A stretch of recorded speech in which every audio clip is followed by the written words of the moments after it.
Expectations શું છે કે આપણે શું શીખવું છે, શું જાણવાનું. સોરી, મારી ગુજરાતી છે ને થોડી છે, તો ખબર પડી ગઈ હશે બધાને. ક્યારેક કંઈક વિચિત્ર લાગશે. હું એકચ્યુઅલી ઓરિજિનલી મુંબઈની છું, તો ગુજરાતી જે શીખ્યા એમાં થોડોક મુંબઈનો ટચ કેટલી વાર આવી જતો હોય, કેટલી વાર હિન્દીના શબ્દને થોડો ગુજરાતીનો રિમિક્સ મળી જતો હોય, તો એ થોડોક સમજી લેજો. ન સમજાય તો પ્લીઝ, ક્યારે પણ કાંઈ પણ હું કહું અને નહીં સમજાય તો પ્લીઝ બેઝિઝક પૂછજો. જો કે એમ આપણે બધા શિક્ષકો જ છીએ તો એમ કહેવાની જરૂર નહીં પડે કે કોઈ સિલી ક્વેશ્ચન નામની વસ્તુ નથી. એટલે ભલે કેટલો પણ સીધો સિમ્પલ સવાલ લાગે, પ્લીઝ પૂછજો. Yes, thank you. હા, ચલો, I think we are ready to start.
તમે લોકો કેટલા વાગ્યાથી છો અહીંયા હવે? સવારથી 7:15. વાહ, શું સેશન હતો આજે સવારે? પહેલાં ડિસિપ્લિન. વાહ, સારું કહેવાય. સોરી.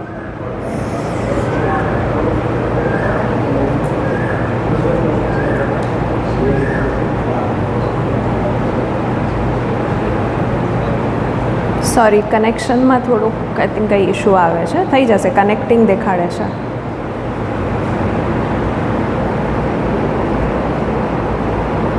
હા, તો મારો પ્રશ્ન એ કે આજના સેશનથી આપણને શું એક્સપેક્ટેશન છે, શું શીખવાની ઈચ્છા છે? એટલે આ ટૉપિક આપણે જ્યારે તમે લોકોએ સાંભળ્યો હશે, શેડ્યુલમાં છે, તો માઇન્ડમાં શું આવ્યું હતું?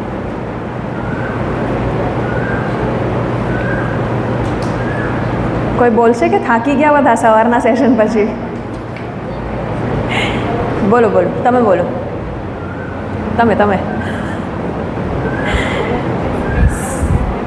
નવું જાણો. પણ નવું શું જાણવાનું મળશે એમ? એ ટૉપિક જ્યારે બોડી લેંગ્વેજ અને જેસ્ચર્સ, આપણને એમ લાગે છે કંઈ જરૂર છે? એમ લાગે કે બોડી લેંગ્વેજ અમારી બરાબર જ છે, અમે વ્યવસ્થિત જ છીએ એમ? તો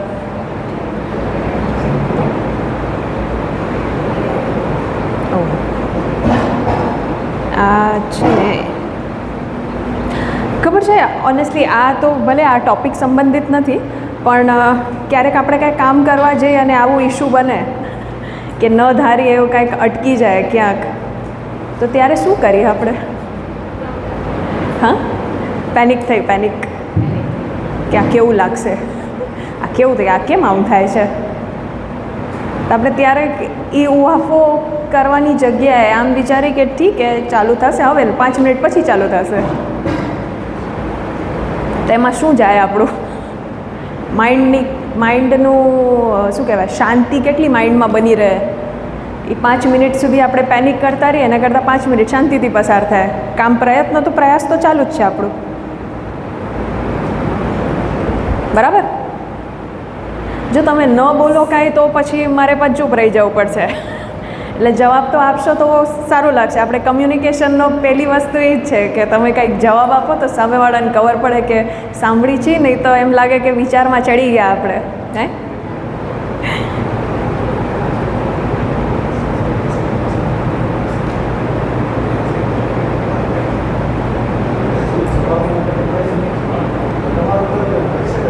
હા, ના, એ થાય છે. એ છે ને કોલ્સ આવે છે ને તો એ ઇન્ટરનેટનો કનેક્શન એ બંધ થઈ જાય છે. આ ઇન્ટરનેટથી જોડાયેલો છે ને એટલે હું કોલ ન આવે એનું બ્લોક કરતી હતી. હવે થઈ જશે જો કનેક્ટિંગ અહીંયા. હવે અહીંયા કનેક્ટેડ આવે કે આપણે થઈ ગયું.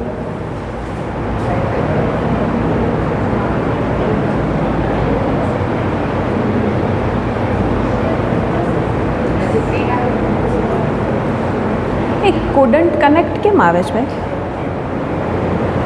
તમારું ફોન આપજો ને. હજુ કુડન્ટ કનેક્ટ આવે છે હમણાં દેખાતા. તો આપણે વિઝ્યુઅલાઇઝેશન તો જેનાથી શરૂઆત કરીએ આપણે કે આપણે થોડુંક આપણને ઘણું જ્ઞાન છે પણ થોડુંક નવું આવે તો એમાં આપણને કાંઈ વાંધો તો નથી, બરાબર? તો આપણે ચાલુ કરી કે પહેલી વાત જે કમ્યુનિકેશનની ફક્ત આપણને લાગે શબ્દ કમ્યુનિકેશન ન હોય, આપણા જે બોડીના હાવભાવ છે, કાંઈક શારીરિક મુદ્રાઓ હોય, એ બધું પણ કમ્યુનિકેશનનો એક ભાગ છે.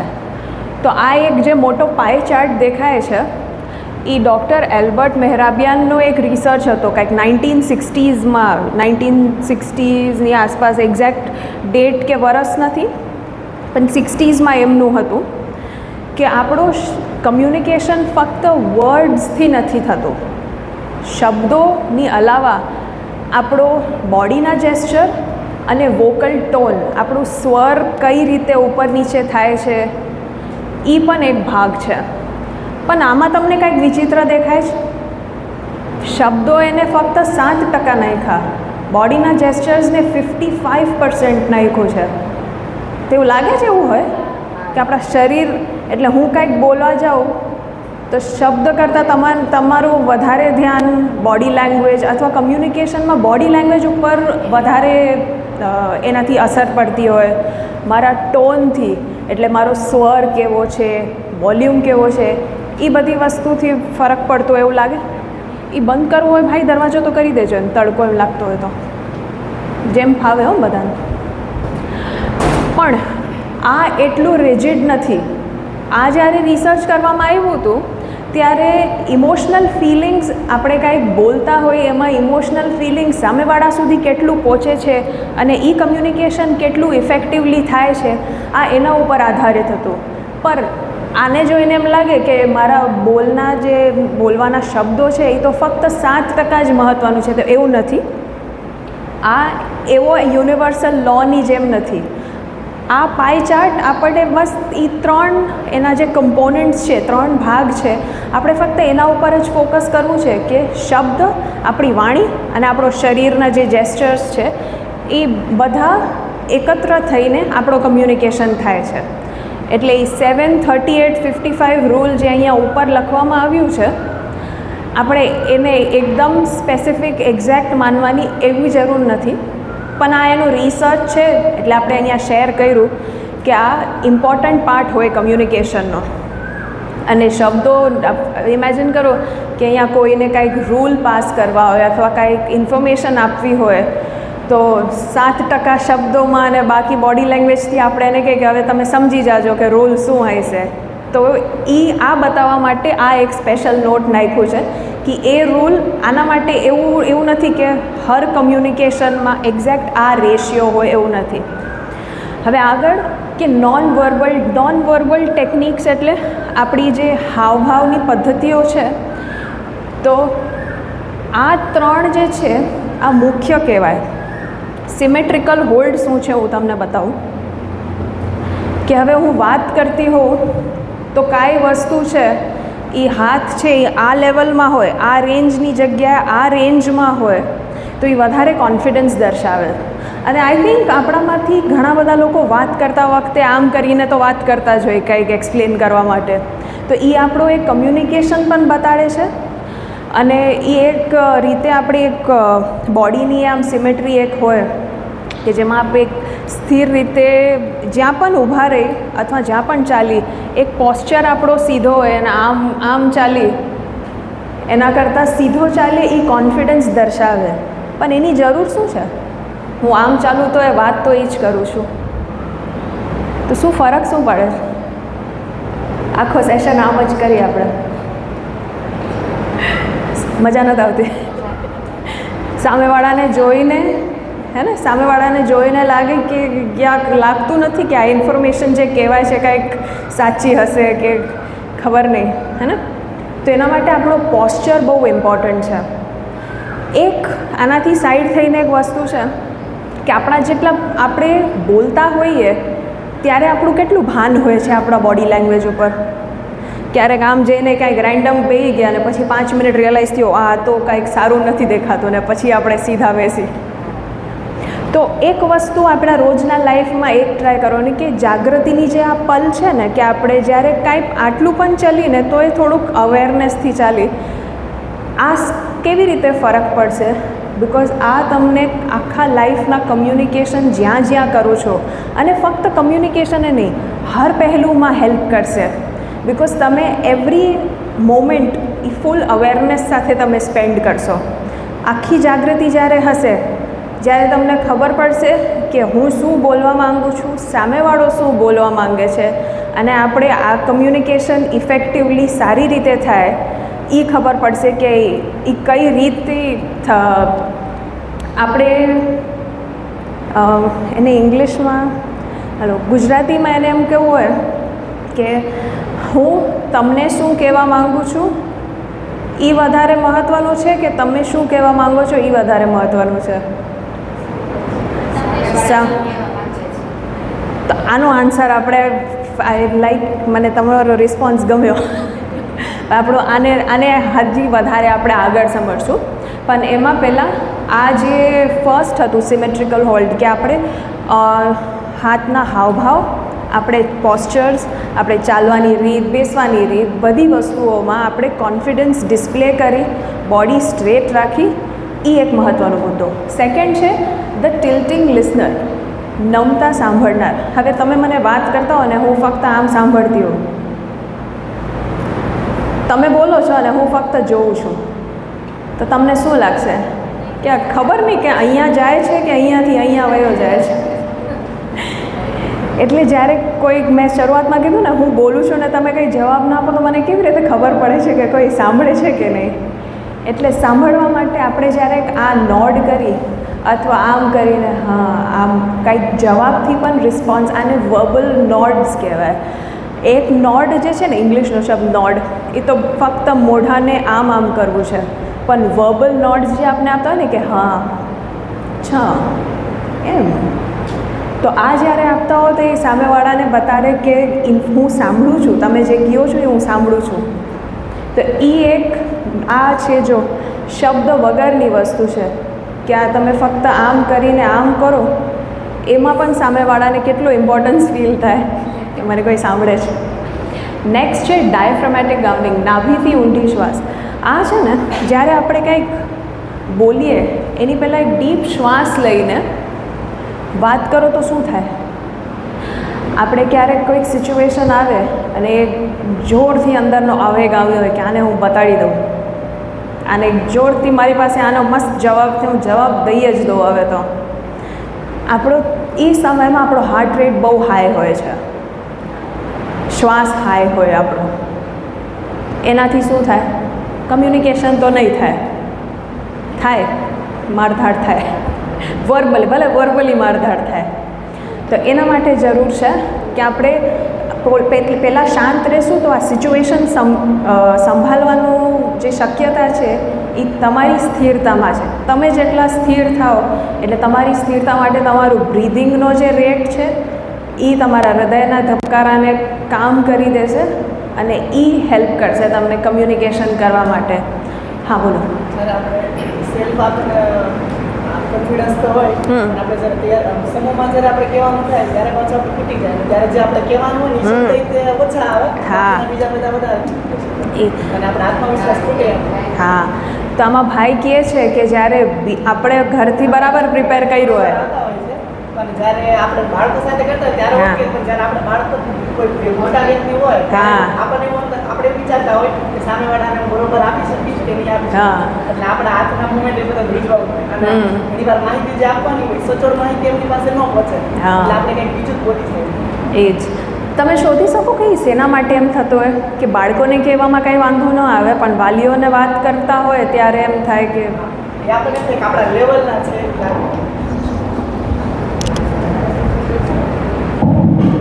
એવું લાગે કે આપણા લેવલના છે હા. ખોટા પાડશે તો એવું લાગે કે લાભ હોય.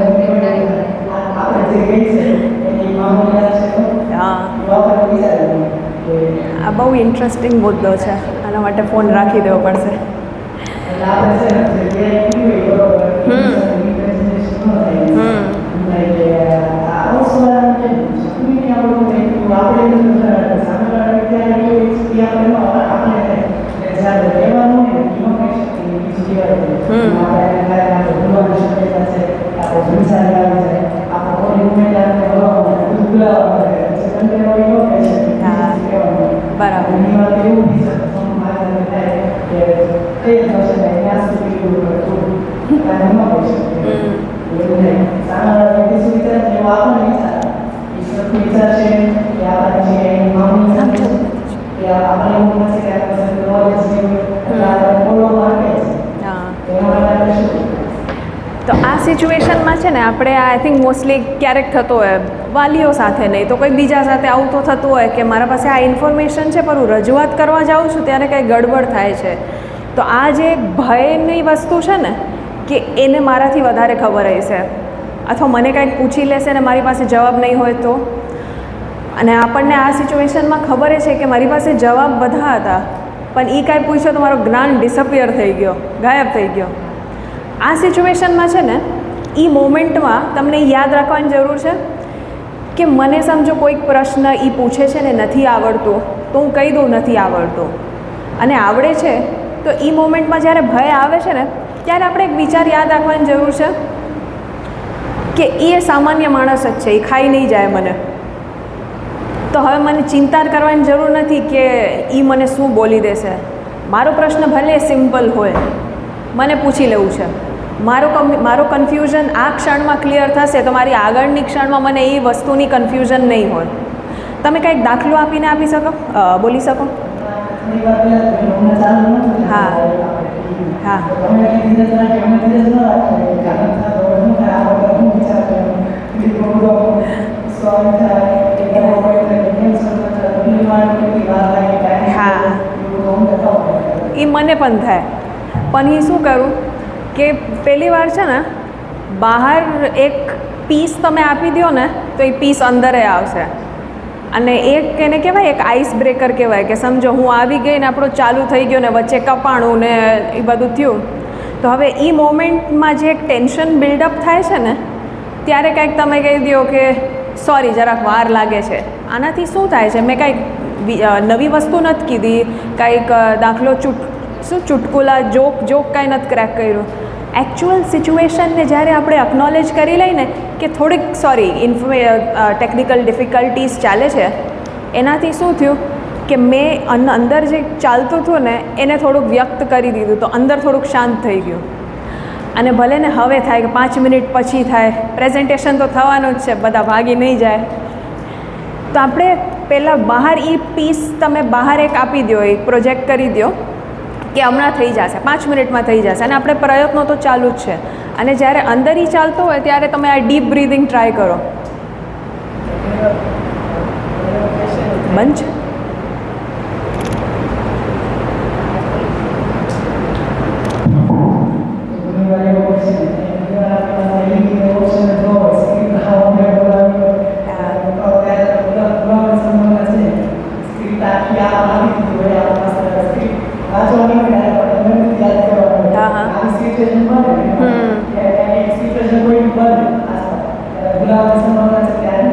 તો સ્ક્રિપ્ટ મતલબ મેમોરાઇઝ કરી લીધી હોય અને આખો એમ મેમોરાઇઝ ન કર્યું હોય બિકોઝ એમ હતું કે અહીંયા આવવાનું છે અને પછી આ ન ચાલે તો એમ હા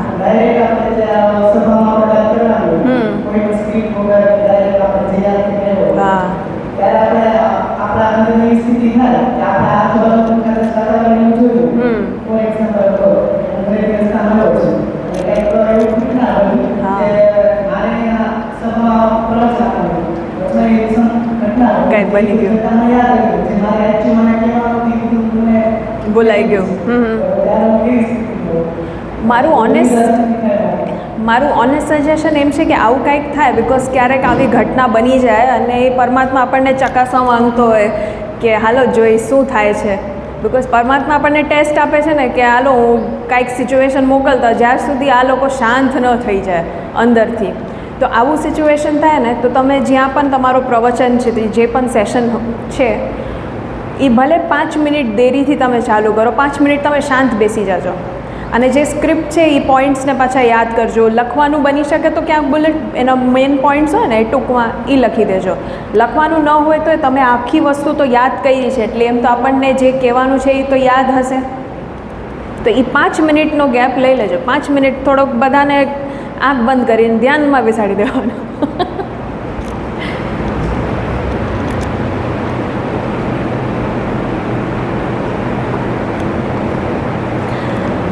બીજા કોઈને કાંઈક પ્રશ્ન હોય? તમારા પ્રશ્નને થયું સમાધાન? એટલે ડીપ બ્રીથ ટ્રાય કરજો અને કાંઈક ઇશ્યુ થાય તો કાંઈક બોલી લેવું વચ્ચે કે જરાક હમણાં ચાલુ થશે.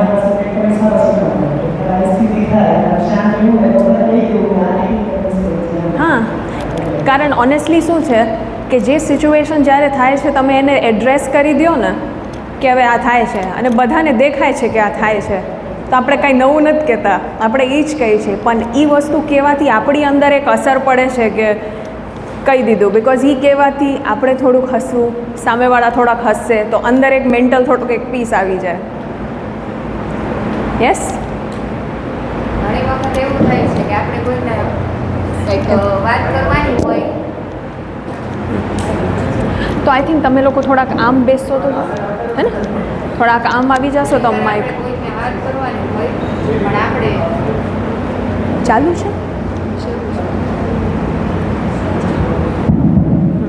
આપણે ત્યારે ઇમોશનલ થઈ જઈએ છીએ. હા. આપણે વાત કરતા કરતા ઇમોશનલ થઈ જઈએ છીએ. જે શબ્દ બોલવાના હોય ને બોલાતા શું બોલે? રોવાઈ જાય એટલે છે. આમ રોવાઈ જાય ને આપણે બોલવાનું એ બોલાય જ નહીં. તો ત્યારે આપણે શું કરવું? એ છે ને એમ કરીએ આપણે આ વસ્તુ આપણો સેશન જે એન્ડ થાય ને પ્રશ્ન તમે યાદ રાખજો. પ્રશ્ન સારો છે અને ઓલમોસ્ટ બધા સાથે આવું થતું જ હોય. હા, ભલે બધા સાથે ને પણ ઓલમોસ્ટ બધા સાથે ક્યારેક એવા પલ તો આવતા હોય. તો આપણે આ સેશનની એન્ડમાં આઈ થિંક તમે જ મને આન્સર આપી શકશો, મારી એવી ઉમ્મીદ છે. ગમે એ કરીએ ને તો ભય અંદરથી જતો જ નથી એમ. આમ કેટલું કરીએ કે બીવાનું તો છે જ નહીં. હા, પણ આમ અંદરથી એક ભય આવી જ છે. મને એમ લાગે કે કેટલી વાર આ જે ભય આવે છે ને એના આપણે થોડોક કારણ શોધવા જોઈએ. કે સમજો મને આ સેશન લેવું છે અને કોઈ મને કાંઈક એવા પ્રશ્ન પૂછી લેશે જેનું આન્સર મારા પાસે નહીં હોય તો કેવું દેખાશે? હું કહી દઈશ મને હમણાં નથી ખબર, હું તમને આન્સર શોધીને આપીશ. એ કહેવામાં આપણું કેવું અહંકાર ગવાય કે મને નથી ખબર તો કેવું દેખાશે કે હા ટીચર છે અને આને નથી ખબર, આને તો બધા ખબર હોય. અરે ભગવાન થોડી છે કે બધા આન્સર હોય. આપણે પહેલી છે ને સામેવાળા સાથે બેટર કમ્યુનિકેશન માટે આપણી અંદર એક પીસ હોવાની જરૂર છે અને આ પીસ છે ને આપણે ધીરે ધીરે એક નાના નાના પ્રેક્ટિસ કરતા રહેશું ને તો એનાથી એ પીસ અંદર આવશે. શાંતિ, એક ડીપ બ્રીથનું. અને આ ડીપ બ્રીથની જ્યારે આવી પલ હોય પ્રોબ્લેમવાળી, ફક્ત ત્યારે નહીં, જ્યારે એ પલો ન હોય ને તમે એમ નવરાએ બેઠા હો ત્યારે પણ શ્વાસ ઉપર ધ્યાન દઈ શકો. જેમ આપણે કાલે ધ્યાન કર્યું હતું તો એ ધ્યાન ખરેખર મહત્ત્વનું છે અને ખરેખર એ ઘણો હેલ્પ કરે છે. કંઈક બીજા પ્રશ્ન હોય? આ પ્રશ્ન તમે એન્ડમાં પાછું.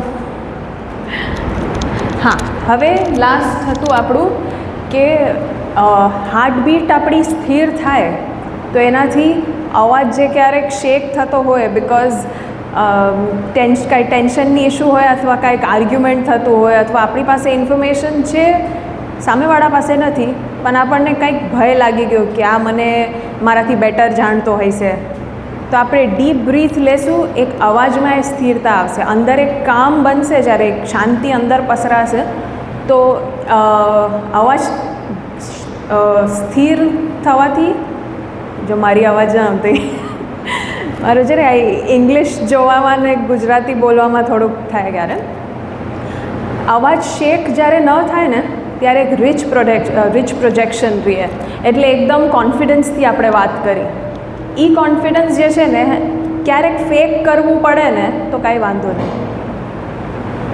અંદરથી મને ભય લાગે છે, પણ આપણે કેટલી વાર આવું કરતા આવીશું કે હું એકદમ મારી પાસે ઇન્ફોર્મેશન છે અને મારી બોડી લેંગ્વેજ બરાબર છે ને હું તમે બોલો ને હું એકદમ વગર આમ નહીં એમ પ્રોપર ફેશિયલ એક્સપ્રેશન સાથે સારી રીતે વાત કરું છું.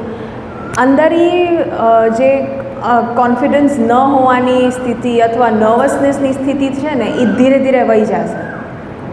તો પહેલાં એ યાદ રાખજો, અંદરથી કોન્ફિડન્સ આવે એની પહેલાં બહાર તમે પ્રોજેક્ટ કરી દો. પ્રોજેક્ટ કરી દો એટલે એ બહાર બતાવી દો કે હું ઠીક છું. બિકોઝ આપણે જ્યારે બહારથી પણ એ દર્શાવી અંદરથી પણ એ દર્શાવી તો પછી તો ગડબડ જ થાય ને બધી.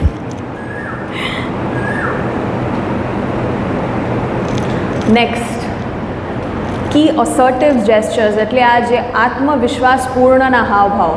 આપણે ત્યારે વાત કરી પોસ્ચર આપણો સીધો હોય, આપણો શરીર આમ કરતાં આમ ચાલો તો એનાથી પણ એ જે નોન વર્બલ કમ્યુનિકેશન થાય છે એ બહુ સારો કોન્ફિડન્સ પ્રોજેક્ટ કરે. સામેવાળાની અંદર પણ તમે જે કહેવા માંગો છો એ મહત્ત્વપૂર્ણનો હોય અને તમારા બોડી લેંગ્વેજના લીધે એના મગજમાં નહીં જઈ શકે તો એનું નુકસાન થાય. તમે જે મહેનત કરી એનો પણ નુકસાન થાય. તો એના લીધે બોડી લેંગ્વેજની બહુ ધ્યાન રાખજો. ઓપન પામ જેસ્ચરિંગ, આ જે હાથ ખોલીને હાવભાવ જે આપણે આમ વાત કરી એના એક બતાડો કે આમ કરીને વાત કરતા હોઈએ અને આમ કરીને વાત કરતા હોઈએ એમાં એક ઓપનનેસ, આપણા માઇન્ડની ઓપનનેસ છે. આપણો માઇન્ડ જેટલો ઓપન આમ કરીને વાત કરે છે અને આમ કરીને વાત કરે છે એમાં થોડોક નાનો ફેર હોય. અહીંયા રાખી દેજો,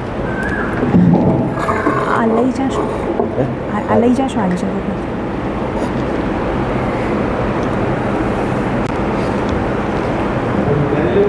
હા ના ના આ થઈ ગયું, એ આટલું પૂરતું. હા હા, તો હાથ ખુલ્લા રાખીને અને આપણે જેમ આમ ક્યારેક ક્રોસ આમ કરીને ને હાથ આમ, આ પણ કોઈ સાથે વાત કરતા હોઈએ અને આવા હાવભાવ હોય તો એ સામેવાળાની અંદર આ તો રિસર્ચ બોલે છે અને રિસર્ચ તો રિયલ વસ્તુ ઉપર ઓબ્ઝર્વેશન કરીને જ થયો હોય કે હા આર્મ્સ જ્યારે ક્રોસ્ડ હોય, લેગ્સ ક્રોસ્ડ હોય, આપણું થોડુંક સાંભળવાનું છે ને થોડા કાન બંધ હોય અને આપણા એવા હાવભાવ હોય એ સામેવાળાને એવું દર્શાવી શકે કે તમે બોલી લ્યો, હું સાંભળું છું પણ હું અગ્રી નથી કરતી. તો એના માટે આપણો બોડી લેંગ્વેજ ઓપન જેટલો રહે ને એ બહુ મહત્ત્વનો છે સામેવાળાને સાથે સારી કમ્યુનિકેશન માટે. કોઈને કાંઈ પ્રશ્ન હોય તો. લાસ્ટ છે આમાં આઈ કોન્ટેક્ટ. હું આમ વાત કરું કે આજે આપણે શીખશું બોડી લેંગ્વેજ કાંઈ દૂર દૂર જોઈને કે જેસ્ચર્સ બહુ ઇમ્પોર્ટન્ટ હોય છે. એના કરતાં હું ડાયરેક્ટ તમને જોઈને વાત કરું તો એનાથી શું બેનિફિટ થાય તમે જ કહો મને. ભાઈઓ બહુ શાંત છે. હા મેં તમને માઇક આપ્યો, તમે પાછળ વયા ગયા.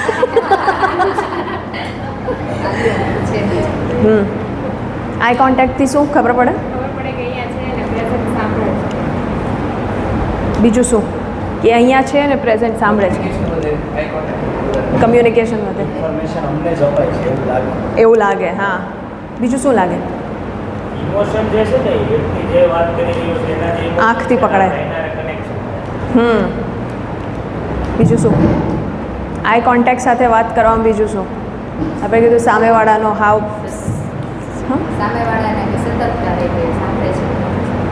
ના, એટલે આ બોલનાર એને સાથે વાત કરે છે તો એમાં સામેવાળાને ખબર પડે છે કે હું મારી સાથે વાત કરે છે, ઇન્ફોર્મેશન સારી છે. બીજું શું?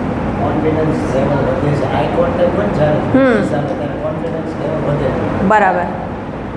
અહીંયા કોઈ છે કે જે વાત કરવા ટાઈમે એમને એમ લાગે કે આંખ નથી જોઈ, કાંઈક બાજુમાં જોઈ લેશું, બાજુના સ્પેસ છે એ આકાશમાં જોઈને વાત કરી લેશું એટલે આંખમાં જોઈને થોડોક ભય લાગતો એવું છે?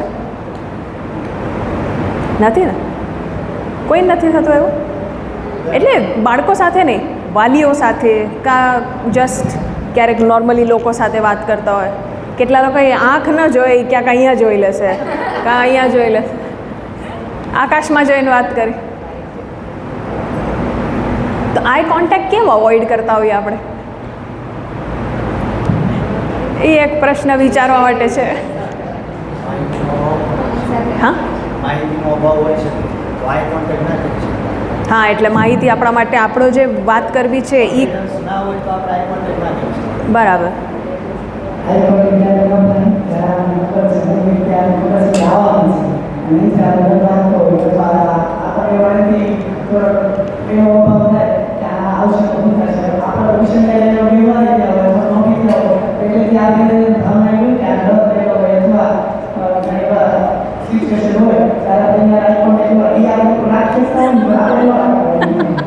કે હું જોઈ લઈશ, તમારે કાંઈ પૂછી લેશે. હા, મેં આમ જ કરીને વાત કરી લઉં કે જેનાથી આમ કરીને નીકળી જઈશ. બીજું એ થાય.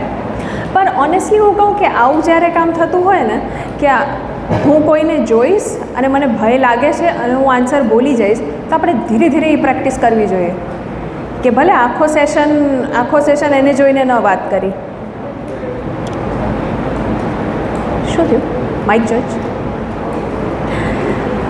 તો આખો સેશન ભલે આપણે એ માણસને વ્યક્તિને જોઈને ન કરી, પણ ધીરે ધીરે વચ્ચે વચ્ચે જોતા રહેવાનો.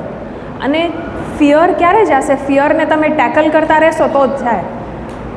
અમારા એક મેન્ટર છે જે દાખલો આપતા હોય કે જે બોલ ન આવતો હોય, યોર્કર બોલ ન આવે, તો વારે વાર યોર્કર બોલની પ્રેક્ટિસ કરશો તો એ મારતા આવી જાય. એટલે ધીરે ધીરે, અને એ મોમેન્ટમાં એકવાર આપણે શીખી ગયા ને કે મને જોઈને ભય આવે છે કોઈને અને જ્ઞાન ભૂલાઈ જાય છે, હું ધીરે ધીરે જોઉં અને એવું થાય તો હું 1 મિનિટનો એક બ્રીધર લઈ લઉં કે ઠીક હે, वो સામેવાળો વ્યક્તિ મનુષ્ય જ છે, ચિંતા કરવાની જરૂર નથી. જે ભય લાગે છે એ એક કાલ્પનિક જ ઇમોશન છે.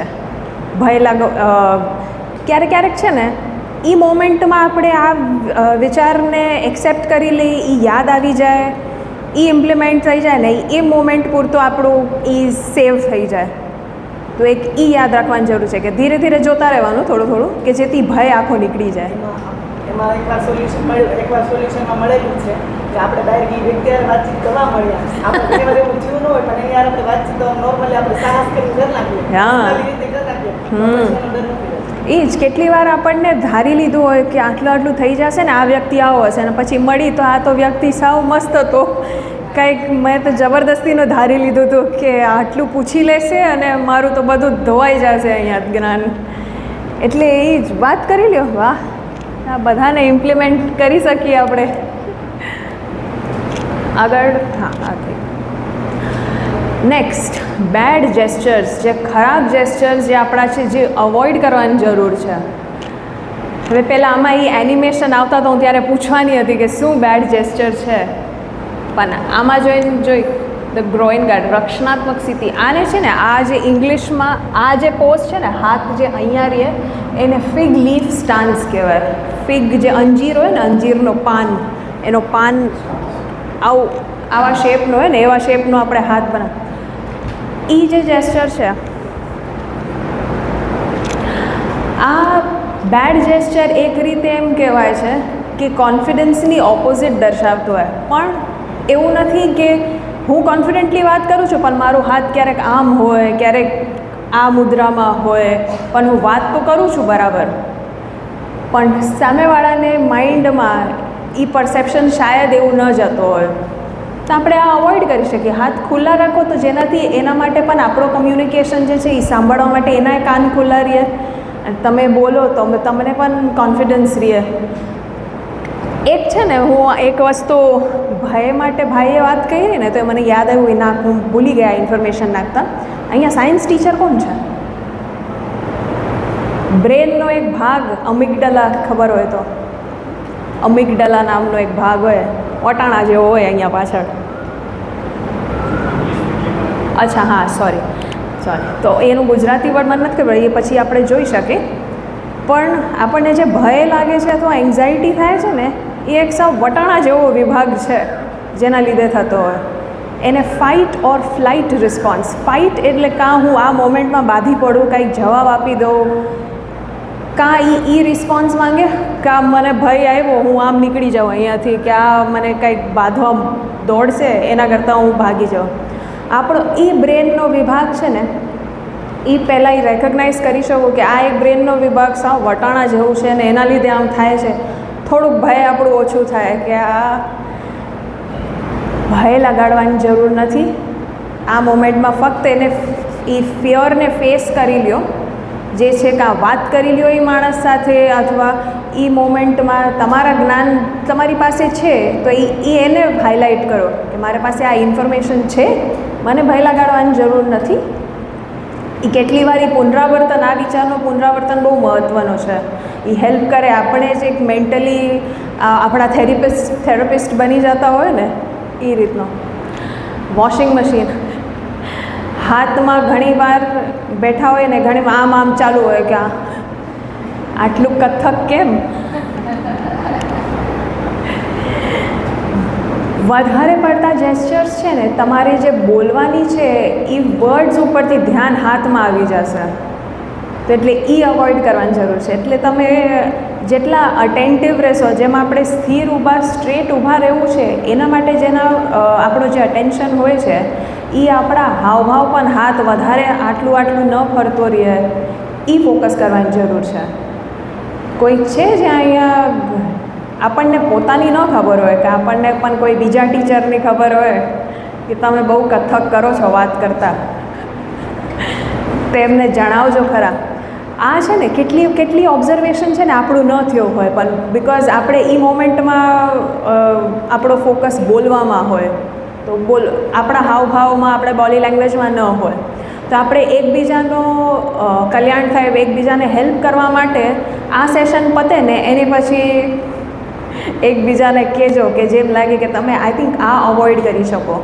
અને આપણે ઓપનનેસથી તમે સાંભળશો ને તો એ બહુ બેનિફિટ થશે. બિકોઝ બીજા જે ટીચર્સ છે એ તમને હેલ્પ કરવાના હેતુથી બોલે છે, એ વિચારથી તમે સાંભળશો ને તો એ બહુ હેલ્પ કરે. નેક્સ્ટ છે માઇક. નાની નકામી ક્રિયાઓ કરતા હોય, આમ કહો ને ટાંચકા ફોડવાનું કરતા હોય બેઠા વાલીઓ બેઠા છે ને આપણે, હા તમે બોલો, આ બધા. અથવા વાળ કોન્સ્ટન્ટલી વાળમાં ધ્યાન હોય, આમ કાંઈક કરતા હોય. આ પરસેવાનું તો હું કાંઈ ન કરી શકું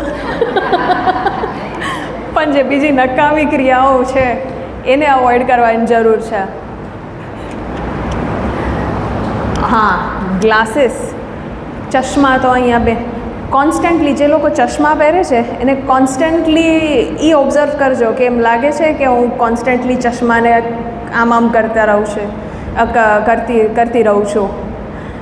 એમ હોય તો આપણે એના ઉપર ફોકસ કરવાની જરૂર છે. અને કોઈ મને બતાવી શકે આપણે આ કેમ કરતા આવીશું, આ બધી નકામી ક્રિયાઓ, આ બધું તમે કેવું જ કંઈ? અચ્છા, હા, ખરેખર જે આપણને ડર લાગે છે ને એ એક્ટિવિટી જે આપણે ડરને આપણે કાબુ કરે. હા, આપણું ધ્યાન ત્યાં લઈ જાય. કરેક્ટ. અને એના માટે અસ્પષ્ટ હોય આપણે. હા, આપણું જ જ્ઞાન અસ્પષ્ટ હોય અથવા હા, એટલે વાત કરતાં ફિગર આઉટ કરીએ છીએ કે યહાં તક પહોંચ જાएंगे कुछ बात करते करते. એ હિન્દીમાં કાંઈક એમ તો ક્યારેક વચ્ચે આવી જાય હિન્દી, તો એમ તો સમજાય છે ને. એમ ગુજરાતીની 19-20 છે એટલે એમ તો ઇશ્યુ ન હોય. હા ભાઈ,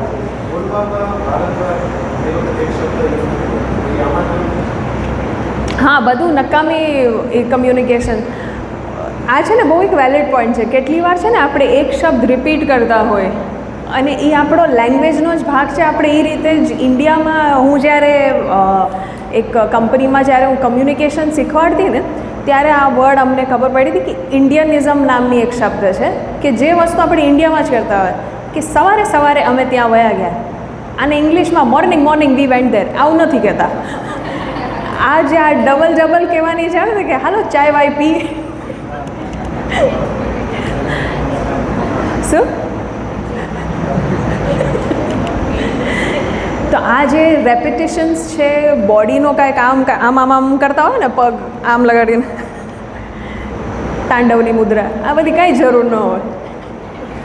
આ કરવાથી ખબર છે સામેવાળાનો ફોકસ એક તો બે વાત હોય કે તમે જે કહેવા માંગો છો કાં તમને જ થોડુંક અનશ્યોર છે એટલી નર્વસનેસ આ રીતે દેખાય છે.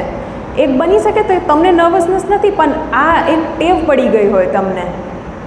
તો હવે તમે બોલવા માંગો છો ને સામેવાળાનું ધ્યાન ત્યાં છે કે જો પગ હલે છે, એને નડતો હોય કાં એનું બસ અટેન્શન ત્યાં દોરાઈ ગયું હોય, તો એનાથી તમે જે બોલો છો એ આમ આવીને આમ ગયું. એટલે આ બધા હેબિટ્સ છે ને આ પ્રિવેન્ટ કરો, આ અવોઇડ કરવાથી બહુ હેલ્પફુલ રહેશે. કાંઈ કેવું છે ભાઈ? કમ્યુનિકેશન, શું જરૂર છે કમ્યુનિકેશનની? એટલે આ તો હમણાં સુધી તો આપણે બોડી જેસ્ચર્સ, બોડી લેંગ્વેજ, પોસ્ચર્સ જે હોય એટલે સીધા બેસો ને એ તો ઠીક છે. કમ્યુનિકેશન જે મેઇન આપણો આજનો વન ઓફ ધ મુખ્ય ટોપિક્સ છે. શું જરૂર છે કમ્યુનિકેશનને? ક્વેશ્ચનનો સોલ્યુશન આપે. વાહ. એટલે કોઈ વાલી આવે, એક મિનિટ, કોઈ વાલી આવે અને કંઈક પ્રશ્ન બોલે તો આપણે એને આન્સર આપી શકીએ. એના માટે કમ્યુનિકેશનની જરૂર છે. હા, એક મિનિટ. હા, કોને? હા હા હા, વાહ. બીજાવાળાને આપણે જાણી શકીએ, સમજી શકીએ. બસ. હા, એટલે વાત કરી લ્યો તો કાંઈ નિવારણ નીકળી જાય.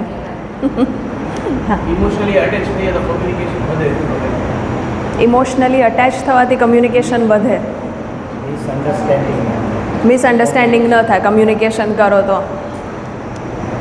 આના માટે છે ને આ પોઈન્ટ આપણે કર્યા કે આપણે ઇન્ફોર્મેશન એક્સચેન્જ કરવા માટે કમ્યુનિકેશનની જરૂર છે. રિલેશનશિપ બિલ્ડિંગ, સંબંધોને બાંધવા માટે આપણે ઇમોશનલી બધા સાથે કનેક્ટ થઈ તો, પણ ઇમોશનલી કનેક્ટ થઈને રિલેશનશિપ બિલ્ડિંગ માટે કરવાથી શું બનશે? હાલો, ઇમોશનલી હું વાત કરતાં કનેક્ટ થઈ ગઈ અને તમારી આખી જીવનની ચિત્રકથા મને ખબર છે, મારા જીવનની તમને ખબર છે, શું થશે?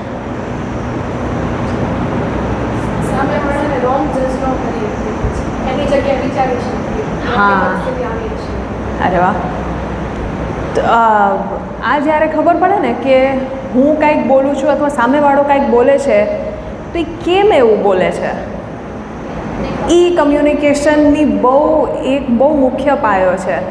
આપણને લાગે કે આ કેવી વાતો કરે છે અથવા આનું મગજ આમ કેમ છે, એ જ્યારે ખબર પડે કે એ વ્યક્તિ ક્યાંથી આવે છે, એ શું બોલવા માંગે છે, એ થશે આપણું રિયલ કમ્યુનિકેશન કરવા માટે એ મદદ કરશે. આ પોઈન્ટ ઉપર આપણે પાછા આવશું. હમણાં નેક્સ્ટ છે ટીમ વર્ક માટે પણ કમ્યુનિકેશન જોઈએ કે બધા સાથે મળીને કામ કરી શકે. કોઈ એક ડિરેક્શન આપવા માટે, એક આપણા ગોલ્સ સેટ કરવા માટે કે આપણે આ અચીવ કરવું છે, એના માટે એની જરૂર છે કમ્યુનિકેશનની. પ્રોબ્લેમ સોલ્વ કરવા માટે તો વાતચીતથી પ્રોબ્લેમ સોલ્વ થાય. મોટિવેશન એન્ડ ગાઈડન્સ માટે બીજા કોઈને આપણે પ્રોત્સાહન આપી, પ્રેરણા આપી, માર્ગદર્શન આપી તો એના માટે જરૂર છે. હમણાં જે આપણો આ પોઈન્ટ આવ્યો હતો કે આપણે છે ને કેટલી વાર વાત કરવા જાય ને તો આપણે બીજાને નથી સાંભળતા, આપણને પોતાનું જ બોલવું હોય કે આ તમે રહેવા દો, હું રાઈટ છું, મને આ બોલવું છે અને તમે સાંભળી લો ને તમે સમજી જાઓ. પણ આપણે બીજાને કેમ સમજવાનો પ્રયત્ન નથી કરતા કે એ ક્યાંથી બોલે છે. સામેવાળાને જ્યારે આ રાઈટ કમ્યુનિકેશન ત્યારે જ થાય જ્યારે તમે સામેવાળાને સમજી શકો અને એ મુજબ તમે બંને એક કોમન બ્રિજમાં આવો. એ અહીંયાથી બોલે છે, તમે ત્યાંથી બોલો છો અને મિડલ ગ્રાઉન્ડ કંઈક મળતો નથી, એટલે કંઈક સોલ્યુશન નીકળતું નથી. પણ સામેવાળાનો સમજવાનો અર્થ એમ કે આપણો મત મૂકી દેવાનો કે તમે જ રાઈટ. શું? તો આ છે ને સામેવાળાની જગ્યાએ પોતાને મૂકીને સમજવાની જરૂર છે. એનાથી આપણને એક રાઈટ આન્સર આવશે. બિકોઝ આપણે જ્યારે જોતા હોય ને, જેમ હું આમ જોઉં છું તો મને શું જ દ્રશ્ય દેખાય છે એ મને જ ખબર પડે છે, તમને નહીં ખબર હોય કે પાછળ શું છે. તો એનો અર્થ કોણ રાઈટ છે કોણ રોંગ છે? બંને રાઈટ જ છે. આપણા પોઈન્ટ ઓફ વ્યૂને ફરાવવાની જરૂર છે. આપણે છે ને અને આમાં એક મુખ્ય ભાગ અહંકારનો હોય કે મને આઈડિયા આવ્યું અથવા મેં આ વિચારીને હું આ સોલ્યુશને પહોંચી આ જ રાઈટ છે, બીજો કાંઈ ઉપાય જ ન હોય આ સિચ્યુએશનમાં. એવું નથી, કેટલી વાર એકથી વધારે સોલ્યુશન્સ હોય છે. તો એના માટે સામેવાળાના વ્યૂને ઓપન માઇન્ડથી સમજવાની જરૂર છે. એટલે આમાં એક નાની ટ્રીક તમે ટ્રાય કરી શકો કે આપણી અંદર છે ને કેટલી વાર એમ જોરનો વેગ આવ્યો હોય કે આ જ છે ને તમે સમજતા નથી. એ વેગને કંટ્રોલ કરવા માટે અંદરથી કંટ્રોલ થાય, ડીપ બ્રિધિંગથી કંટ્રોલ થાય તો સારું, ન થાય તો એ ક્ષણે એક મુઠ્ઠી વારી દેજો. એ મુઠ્ઠીમાં છે ને તમારો જે નેગેટિવ એનર્જી છે ને એ બાજુ ફોકસ થઈ જશે. અને જ્યાર સુધી સામેવાળો બોલે છે એ ભલે એ મુઠ્ઠી ત્યાર સુધી બંધેલી રહી. હવે તમે બોલવાનું ચાલુ કરો ને, એ બોલી લે, તમે એને સાંભળી લ્યો અને આ મુઠ્ઠી પછી ખોલી દેજો. એક ટેન્શન રિલીઝ થાય. બ્લડ ફ્લોના લીધે જે ટેન્શન થોડોક એક અંદર રિલીઝ થાય અને હવે એને શાંતિથી એને જે શું કીધું, હું શું કહેવા માગું છું, આપણો ફાઇનલ મોટિવ શું છે એ આપણને યાદ રાખવાની જરૂર છે. તમે કહો ઓફિસ જવા માટે અહીંયાથી જઈ શકો, અહીંયાથી જઈ શકો, તો ઓપ્શન બંને છે, પણ આપણી આંખ ખોલવાની જરૂર છે કે એ મોમેન્ટમાં હું મારો મત એક બાજુ મૂકું, સામેવાળાને સાંભળી લઉં. સામેવાળાનો આઈડિયા બેટર હોય તો કાંઈ વાંધો છે. બને સામેવાળા પાસે શોર્ટકટ હોય, મને એ શોર્ટકટ બને કે ન આઈડિયા આવ્યો હોય, પણ આપણે છે ને એ મોમેન્ટમાં થોડોક અહંકાર આવી જાય કે ના આઈડિયા ભલે મારો આઈડિયા છે એ લાંબો હોય ચાલશે, મને શોર્ટકટ નથી લેવો, મારો આઈડિયા જ અપ્લાય કરવો છે. તો એ મોમેન્ટમાં એ યાદ રાખો કે આપણે ફાઇનલ એમ જો છે ને, ફાઇનલ ગોલ એ યાદ રાખવાની જરૂર છે. કાંઈ પ્રશ્નો છે? નેક્સ્ટ, બધાને શું જરૂર છે કમ્યુનિકેશન કરતા સમયે? રિસ્પેક્ટની જરૂર છે. તમે બીજાને, સામેવાળાને શાંતિથી, ઇજ્જતથી સાંભળી લ્યો, એની ઇજ્જત આપીને સાંભળી લ્યો. સામેવાળાને કેટલું સારું લાગે. કેટલી વાર છે ને આપણે બ્લોક કરતા હોય, સામેવાળો બોલતા હોય ને આપણી અંદર એવું જોરનું આવ્યું હોય કે હું બોલતી રહું, તો એ બિચારા 3-4 શબ્દ બોલે અને આપણે પણ 3-4 શબ્દ નાખી પછી ઓલો અડધો કહે ને આપણું અડધું કહે. એના કરતાં રિસ્પેક્ટફુલી સામેવાળાની નજરમાં જોઈને, બોડી લેંગ્વેજને કામ કરીને, કામ સ્થિર પીસફુલ રાખીને, શાંત રાખીને સાંભળો એની વાત. કોઈને પણ તમે ઇન્ટરપ્ટ કરતા રહ્યો ને તો સામેવાળાની અંદર છે ને મેન્ટલી એ બધું નોટ થતું હોય અને એના લીધે એની અંદર પણ એ જે પેનિક બને કે એ થતો હોય. હવે એ પેનિકના લીધે એની અંદર નર્વસનેસ આવતો હોય કાં ક્રોધ આવતો હોય, તો કેમ જન્માવું છે એ જબરદસ્તીનો? શાંતિથી સાંભળી લો એને શું કહેવું છે, રિસ્પેક્ટફુલી, કોમળતાથી. આપણે જે કેટલી વસ્તુ કહેવાની હોય ને, સામેવાળો ન સાંભળતો હોય તો આપણે જોરથી વોલ્યુમ વધારીને કહીએ કે સાંભળી લ્યો. આપણે કોમળતાથી અને રિસ્પેક્ટફુલી, આ બે છે ને બહુ મુખ્ય પાર્ટ્સ છે કમ્યુનિકેશનના. એ ફોલો કરવાથી સામેવાળા સાથે તમારો રિલેશનશિપ બેટર છે. આપણે જે ઇમોશનલ રિલેશનશિપ બાંધવાની વાત કરતા હોય કે સારી રીતે તમે સમજી શકો બીજાને, એ આ જરૂર છે કે આ રહેશે તો એ રિલેશનશિપ સારી બનશે, તો સામેવાળાનો પણ કાન ખુલ્લા રહેશે તમારે જે તમને જે પણ કહેવું છે એના માટે. અને આ અટેમ્પ્ટ, બીજાને સમજવાનો પ્રયત્ન, આપણે નોર્મલી જ્યારે આપણે થોડી વાર પહેલાં વાત થઈ કે એ સમજવા કરતાં આપણને હોય કે હું સમજાવી દઉં એને, મારો મત તમે માની લ્યો ને અગ્રી કરી લ્યો ને આપણે આગળ ચાલી. એના કરતાં એ મોમેન્ટમાં છે ને ફક્ત તમે વારે વારે, આ તો તમે રોજનું આપણે લાઈફમાં, સ્કૂલમાં જ નહીં, ક્યાં પણ, હર કોન્વર્સેશન્સમાં, હર કમ્યુનિકેશન, હર જગ્યામાં આપણને આ તો હોય, આ યાદ રાખવાની જરૂર છે કે આ વાતચીતનો આ જે ટૉપિક છે એનો ફાઇનલ મુખ્ય ગોલ શું છે, કાંઈક આનો સોલ્યુશન નીકાળવું છે. હવે એ સોલ્યુશન તમારા મોઢેથી નીકળે, મારા મોઢેથી નીકળે, જેના પણ મોઢેથી નીકળે, સાંભળી લ્યો શાંતિથી, ઓપનનેસથી. અને બીજા કોઈક એકદમ એન્ઝાઇટી ભરેલા, ગુસ્સાથી, ક્રોધથી આવ્યા હોય કે તમે આમ કેમ કર્યું, તો તમારું જે અંદરની શાંતિ હશે ને એ શાંતિ એને પણ પકડાશે. તમે શાંતિથી રિપ્લાય કરવા માંડશો ને તો એ પણ, એનું પણ વોલ્યુમ અહીંયાથી અહીંયા આવી જશે. તો આપણે એવરી મોમેન્ટમાં, એવરી કોન્વર્સેશનમાં આ 3 યાદ રાખવાની જરૂર છે એક તો ફાઇનલ એમ જે છે એ, અને શાંતિથી એને સમજવાનો પ્રયત્ન કરો. કાંઈક આમાં પ્રશ્ન હોય તો નહીં. કમ્યુનિકેશનની સ્ટાઇલ, આ ત્રણ, કાં તો આપણે એકદમ વિનમ્ર થઈ જાય કે તમે જે બોલો માથું ઝુકાવીને, કાં એકદમ આક્રમક થઈ જાય કે મારી જ વાત રાઈટ છે. પણ આ બે વચ્ચેનું એક અસર્ટિવ, જેને સ્થિર એક મક્કમ રીત છે વાત કરવાની, એ છે એ કે સ્થિર આઈ કોન્ટેક્ટ. એટલે આમ આજુબાજુ જોવાની જરૂર નથી, સ્થિર જેની સાથે વાત કરો છો એને જોઈને વાત કરો. અપરાઇટ પોસ્ચર સારો મેન્ટેન કરી દો કે જેનાથી સામેવાળાને એમ ન લાગે કે તમે એને બહુ શું કહેવાય, એની કાંઈ ગણના નથી કરતા, એવું ન લાગે કે આ. કારણ આપણી અંદર આપણે એક યાદ રાખવાની જરૂર છે, આપણે હ્યુમન છીએ, એ પણ માનવ જ છે, આપણે માનવ છીએ. આપણી અંદર કોઈ ઇન્સિક્યોરિટી હોય ને, કે કોઈ મને જોઈને આમ ધારતું હોય છે, એ સામેવાળાને અંદર પણ એવું હોય. હવે તમે તો એવું વિચારતા ન હો, પણ એને એવું ધાર્યું હોય ને, તમારા બોડી લેંગ્વેજથી એને કન્ફર્મેશન મળી જતો હોય કે આ તો જો આપણે નાના વર્ગીય માણસો છીએ, એટલે આવા શિક્ષકો આપણને તો કાંઈ ગણતા નથી ને કંઈ જવાબ નથી આપતા. આપણી બોડી લેંગ્વેજથી સામેવાળાને એવું આપણે દર્શાવવાની જરૂર છે કે ના, તમે ઇમ્પોર્ટન્ટ છો, તમે વાત કરવા આવ્યા છો, તમે ઇમ્પોર્ટન્ટ છો, અને આ મોમેન્ટમાં તમે જ બેસ્ટ, તમે મોસ્ટ મહત્વ પર્સન છો અહીંયા. તમારી સાથે તમે બોલો, તમે જે રજૂઆત કરવી છે. નેક્સ્ટ, રજૂઆત સામેવાળા ભલે કરે, પણ એનું અર્થ એમ નહીં કે તમારું મત તમે મૂકી દો. તમે રિસ્પેક્ટફુલી તમારી વસ્તુ રજૂઆત કરી શકો. એ રજૂઆત કરવામાં આપણે ના તો એકદમ નિષ્ક્રિય થઈ જવું છે, ના એકદમ ઇગ્નોર કરવું છે કે જવા દે ને, કોણ કરે, એ બોલે છે એટલો ઉગ્ર થઈ ગયો છે, મૂકો. એ કરવાની જરૂર નથી. ના તમે એકદમ ક્રોધી થઈ જાઓ, એની પણ જરૂર નથી. તમે તમારું વોઇસ બેલેન્સ રાખીને, ના વોલ્યુમ એકદમ લો, ના વોલ્યુમ એકદમ હાઈ, એ રિસ્પેક્ટફુલી તમે અંદર કામ રહેશો તો એ વસ્તુ તમે રજૂઆત કરી શકો, અને કરવું જ જોઈએ. આપણે અંદર દબાવવાની કોઈ જરૂર નથી.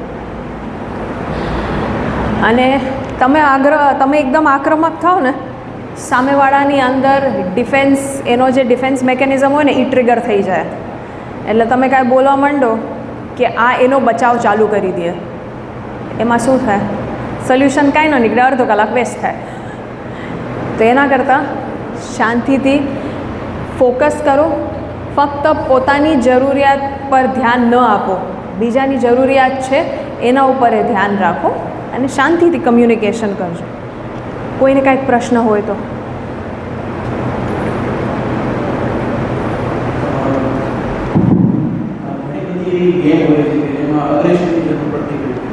શેની જરૂર? અગ્રેશન. હા. અગ્રેશનની સાથે કામનેસની પણ જરૂર હોય છે. તો ઓલરેડી આપણે અગ્રેસિવ હોઈએ છીએ, તો એ સમય દરમિયાન આપણે કઈ રીતે કામનેસ લાવીએ? એટલે દાખલા તરીકે ભાઈ કહે છે કે કેટલી રમત હોય કે જેમાં અગ્રેશનની જરૂર છે, પણ અંદર એક કામનેસની જરૂર છે. એ મોમેન્ટમાં છે ને આપણે એ યાદ રાખવાની જરૂર છે કે આ ફક્ત ગેમ છે,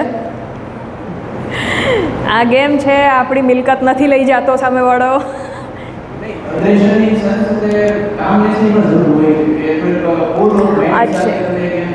ગેમ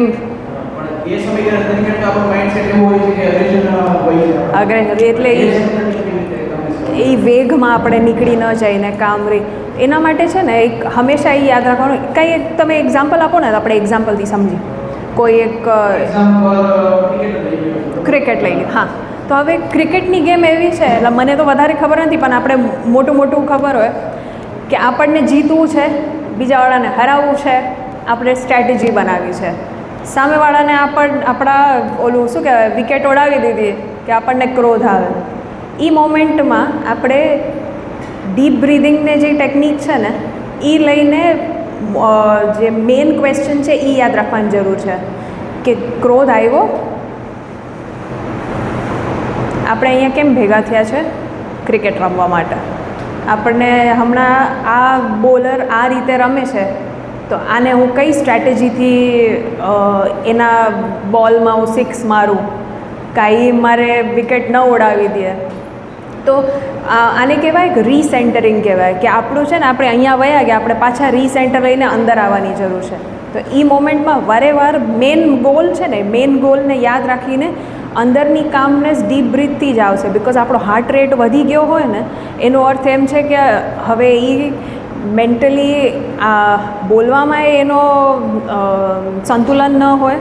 એના માટે જેટલું બ્રીધિંગ તમારે ફોકસ કરો ને, ભલે હાર્ટ રેટ હાઈ રહેશે, સમજો તમે દોડદાડ કરો છો તો એમાં હાર્ટ રેટ પાછું કામ થવા માટે 10-15 મિનિટ નથી ક્રિકેટની વચ્ચે, પણ એ જ રીસેન્ટરિંગ કરવાની જરૂર છે. ગોલ વારે વાર યાદ રાખવાની જરૂર છે કે ગોલ ફાઇનલ શું છે. ક્રિકેટમાં ખાસ કરીને જ્યારે ટેસ્ટ ક્રિકેટ રમતા હોય, હા. સ્લેજિંગ વધારે થતી હોય, તો ત્યારે આ સિચ્યુએશન વધારે બનતી હોય. તો એમાં જે સામેવાળાને સ્લેજ કરતા હોય તો ત્યારે આપણે ધ્યાન એના પર રાખવાનું હોય કે હું બોલ કરી દઈશું, પણ એ લોકો સ્લેજિંગ દ્વારા આ પ્રોસેસ કરતા હોય છે કે ત્યારે અગ્રેસિવ બતાવવામાં તો વિકેટ પડી જતી હોય. તો કેવી રીતે વહી જાય. હા, તો આપણે એ મોમેન્ટ આપણે છે ને વારે વાર આપણે એકદમ તમે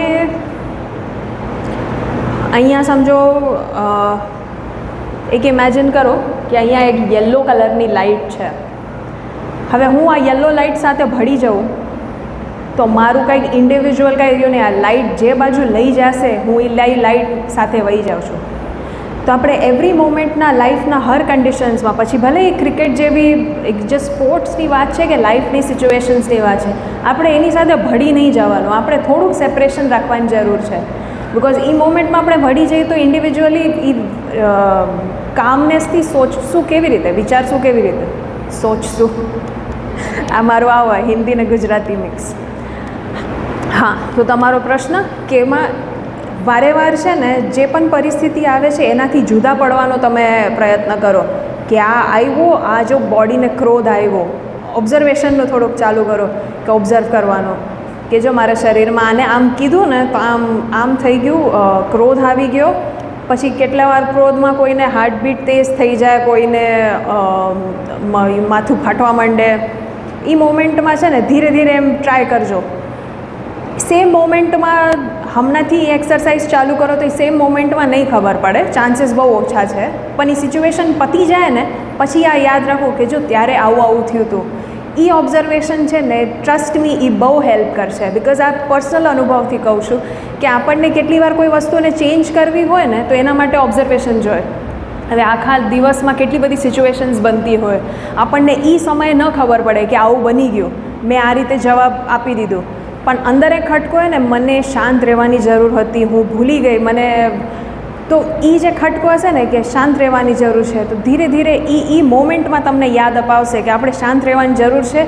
આ સિચ્યુએશન સાથે આઈડેન્ટિફાય થવાની જરૂર નથી. એ તાદાત્મ્યતા છે ને એ તમને એક રાઈટ ડિસિઝન લેવામાં બ્લોક કરશે, એ નહીં લેવા દે. એટલે ધીરે ધીરે આખા દિવસમાં ક્યારે પહેલાં જે પણ કંઈક શું બન્યું રાતના વિચારવાનું, આજે શું લાઈફ મોર્નિંગથી નાઇટ સુધી દિવસમાં, થેન્ક યુ, આખા દિવસમાં શું બન્યું, મેં કેવો વ્યવહાર કર્યો, બીજાના વ્યવહારથી મને શું થયું, જસ્ટ એ એક રીકેપ. સામેવાળા સાથે પછી આપણે એવું નથી કરવું કે સામેવાળાને કહીશું તે મારી સાથે આવું કર્યું હતું, એના માટે નહીં. પણ આ જે સેપરેશન થાય ને કે આ જે થયું આ બોડી સાથે જ થયું, એને જે વ્યવહાર કર્યો એ આ બોડી સાથે કર્યો છે. હું આ બોડી છું એ એક પ્રશ્ન રાખો અંદર. કાંઈ કેવું છે? હા, એનાથી છે ને આપણો આ એકચ્યુઅલી સાયન્ટિફિકલી પ્રૂવન ફેક્ટ છે કે આપણા બ્રેનની અંદર જેટલા નર્વ્સ છે ને એ સમજો આટલા છે કરન્ટલી, અને તમે જેટલું એનું ઉપયોગ કરો ને એ નર્વ્સ હજી વધતા જાય, એ નવા કનેક્શન બનાવતા જાય, એનાથી તમારી જ બુદ્ધિ પાવરફુલ થાય. તો એ રિવિઝિટ, એ જે આપણે પાછો લખવાનું ચાલુ કરો ને એનાથી તમારી મેમરી એ વધારે ક્લિયર થતી જાય. અને એ ક્ષણોમાં કેટલી વાર એવું થાય છે કે મેં આ એંગલથી ત્યારે વિચાર્યું જ નહોતું ને મેં નકામી રીતે ઓલાને આમ કહી દીધું, પણ એ રાઈટ હતો. તો કેટલી વાર આ લખવાથી એ બહુ હેલ્પ કરે. બિકોઝ આ છે ને માઇન્ડના જે થોટ્સ છે ને એ જે ટેંગલ થઈ ગયા હોય ને, ગૂંચવણ બની ગઈ હોય, આ આખો દિવસ એ પાછો લખવાથી, લખો નહીં તો ફક્ત યાદ કરવાથી પણ એ મેમરીઝ જે છે ને એ થોડી જેમ કે વાળમાં ગૂંચવણ થઈ જાય તો આપણે કંઘી ફેરવતા હોઈએ, આ મેમરીને રિવિઝિટ કરવું, પાછું ત્યાં જઈને પાછું યાદ કરવું, એનાથી એ મેમરીઝ ક્લિયર થાય. કોઈને કાંઈક છે પ્રશ્ન? સારું, મને સારું લાગ્યું કે તમે લોકો સારું કહો છો. તો આપણે હા રેપઅપ કરવું છે.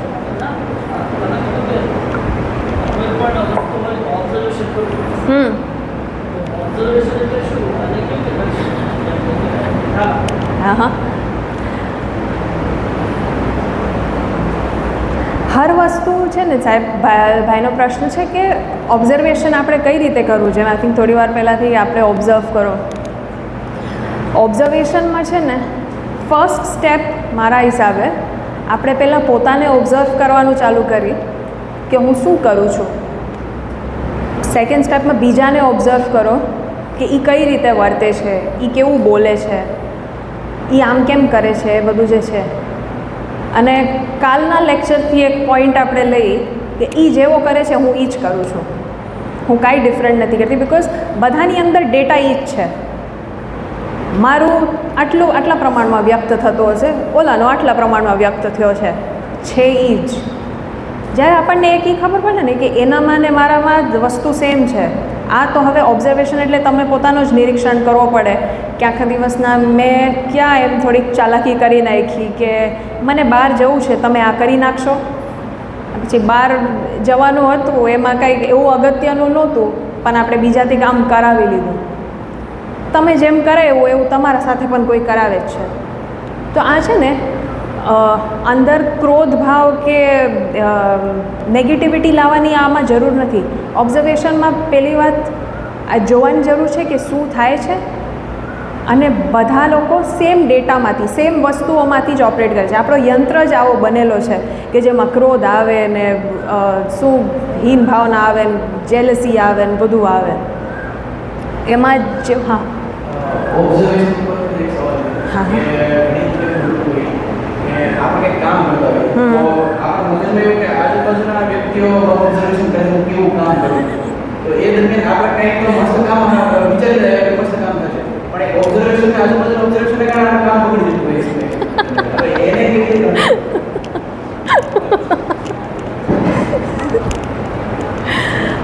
આવા છે ને કે કોઈ જોતા હોય અને કામ બગડી જાય.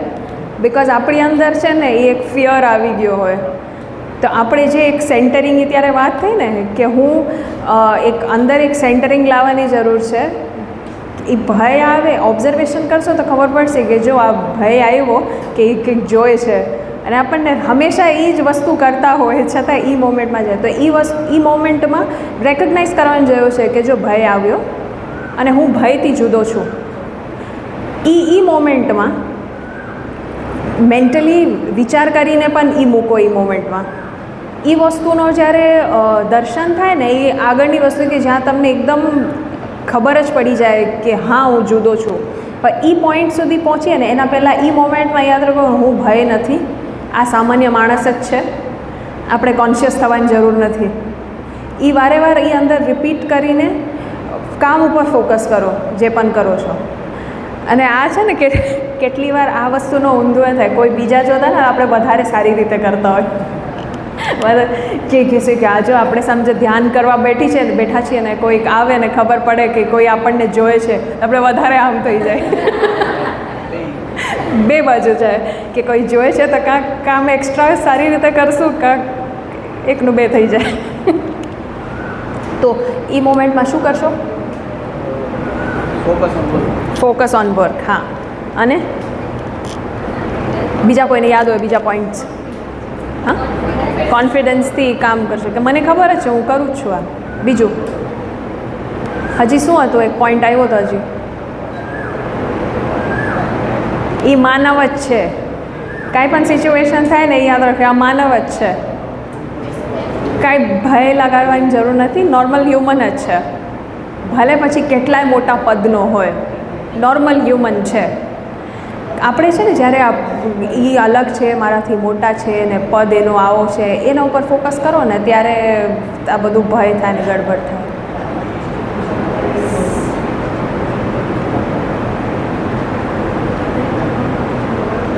નહીં પોઈન્ટ આ લગતો પોઈન્ટ હોય તો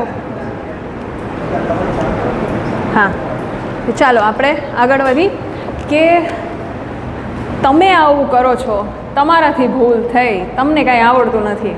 આ જે તમેવાળા સેન્ટેન્સ છે ને એ સામેવાળાને ઈગોને ટ્રિગર કરે. એના કરતાં આપણે આયવાળા સ્ટેટમેન્ટ બની કે મને આ ન સમજાણું, મને એમ લાગે છે કે શાયદ આપણે આ રીતે કરી શકીએ તો યુ નહીં કરતાં આયવાળા સ્ટેટમેન્ટ્સ વાપરી કે જેમ સમજો યુમાં કે તમે હું જે પણ સબમિટ કરું છું, મારા પ્રોજેક્ટ્સ હોય કે કાંઈ પણ હું જે પણ રજૂઆત કરું છું, તમે બધું ઇગ્નોર કરો છો. તમે ધ્યાન આપવું જોઈએ. મારા ઈમેલ્સ હોય, મારા મેસેજીસ હોય, મારા કોલ્સ હોય, હું કાંઈ કહું છું તો એના પર તમને ધ્યાન આપવું જોઈએ.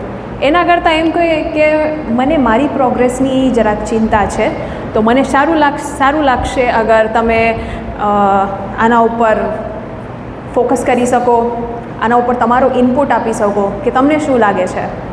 બીજાનું ઇનપુટ લેવામાં કેમ આપણને ચિંતા થાય? ઈગો છે ને એ ક્યારેક એ વચ્ચે અહંકાર જ્યારે ઊભો થવા જાય ને એને કહેવાનું બેસી જાઓ, ફોકસ મારો અહીંયા કામ ઉપર છે કે આ કામ સારી રીતે કેવી રીતે થઈ જાય એના ઉપર ફોકસ રાખો. તો વારે વાર યુ તમેવાળા સેન્ટેન્સથી આપણે એંગલ આમ ફરાવીને કે મને આમ લાગે છે કે મને આમ થોડુંક એમ ખરાબ લાગ્યું, મને આમ આયવાળા સ્ટેટમેન્ટ છે ને એનો પાવર છે ને એ તમે યુઝ કરો. યુવાળા છે ને ફક્ત એ સામેવાળાનું ડિફેન્સ મિકેનિઝમને ટ્રિગર કરશે. સામેવાળો પોતાના રક્ષણમાં આવે જાય, હા તો શું બને, શું બીજો કાંઈ કામ નથી તમારા મેસેજ. એટલે એ છે ને એ વોર જબરદસ્તીનો વર્બલ વોર, શાબ્દિક વોર પેદા કરે એવા ટાઈપનો છે. કોઈને આનામાં કાંઈ ક્વેશ્ચન્સ હોય તો નહીં. વોઇસ મોડ્યુલેશન, આપણે જે વોઇસ છે એનો ઉતાર ચઢાવ, એમાં 4 વસ્તુ છે. એક છે આપણો પિચ, આપણો વોઇસ કેવો હાઈ કા લો છે. વોલ્યુમ અલગ હોય, પિચ અલગ હોય. વોલ્યુમ ફક્ત જે તમે કેટલું લાઉડલી વાત કરો છો, કેટલા જોશથી વાત કરો છો અને કેટલા ધીમેથી વાત કરો છો. પર પિચ છે ને એમાં પિચ મેં તમારી અવાજમાં કેટલી તીવ્રતા છે, એ તીવ્રતાને ઇમોશન કા ટોનથી કનેક્ટ નહીં કરતો.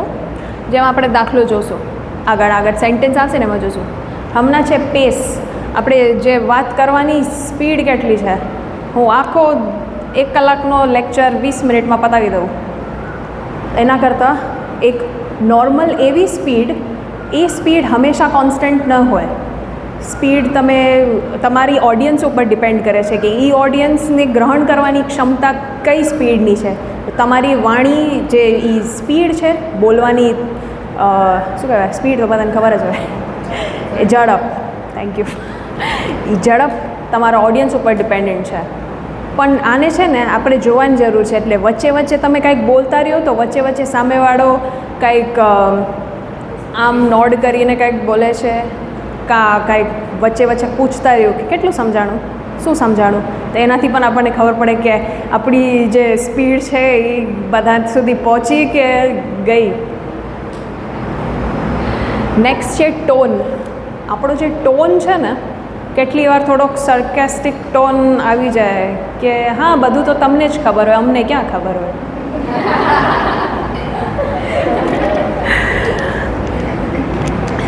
તો ટોન બહુ મહત્ત્વનું છે. અગર આપણો ઉદ્દેશ્ય છે કે રાઇટ કમ્યુનિકેશન કરવું છે, સામેવાળાને જબરદસ્તીનો આક્રમક નથી બનાવો, જે વાત ચાલે છે એના એન્ડ સુધી પહોંચવું છે, સોલ્યુશન કાઢવું છે, તો ટોન હંમેશા રિસ્પેક્ટફુલ રાખવાની જરૂર છે. ભલે સામેવાળો કંઈક એમ આપણને લાગે કે સાવ નોનસેન્સ વાત કરે છે, આપણને એમ લાગે કે સેન્સવાળી વાત આપણે જ કરતા હોય ને બીજા બધા કેટલી વાર નોનસેન્સવાળી વાત કરતા હોય, પણ એવું પણ લાગે ને તો એ ટોન હંમેશા રિસ્પેક્ટફુલ રાખવાની જરૂર છે. બને કે એ મોમેન્ટમાં આપણને સેન્સ નહીં દેખાતો હોય પછી દેખાય તો પણ એના માટેની ટોન હંમેશા ઇમોશન છે એની સાથે વહીને આપણો ટોન ચેન્જ ન કરો, ટોન હંમેશા સારો રાખો. અને વોલ્યુમ છે એ તો હવે આપણે ખબર છે, આપણે ચાલુ થયો સેશન ત્યારે પણ જો કે વોલ્યુમ પાછળ સુધી જાય છે કે નહીં. તો વોલ્યુમ વન ઓફ વોઇસ મોડ્યુલેશનમાં આ 4 મળીને તમારો વોઇસ મોડ્યુલેશનમાં હેલ્પ કરે છે. આપણે આગળ જોઈ કે હવે જે ઇન્ટોનેશન છે એટલે આને સમજો કે આ તમારું, આપણે જે હું બોલું છું કે હવે આ ગતિથી આમ ચાલે છે, તો હું કંઈક જે વસ્તુ ઉપર, જે શબ્દ ઉપર હું ફોકસ કરું છું એ શબ્દના ઉપર ફોકસ કરતા સમયે મારો વોલ્યુમ એ હોય પણ શબ્દ ઉપર ભાર વધારે હોય. પ્રોપર ઇન્ટોનેશન હોય ને એટલે હું અગર આમ બોલતી હોઉં તો તમે બધાને બહુ નીંદર આવી જશે જલ્દી અને પછી બધા 5 મિનિટમાં જ સૂઈ જશો.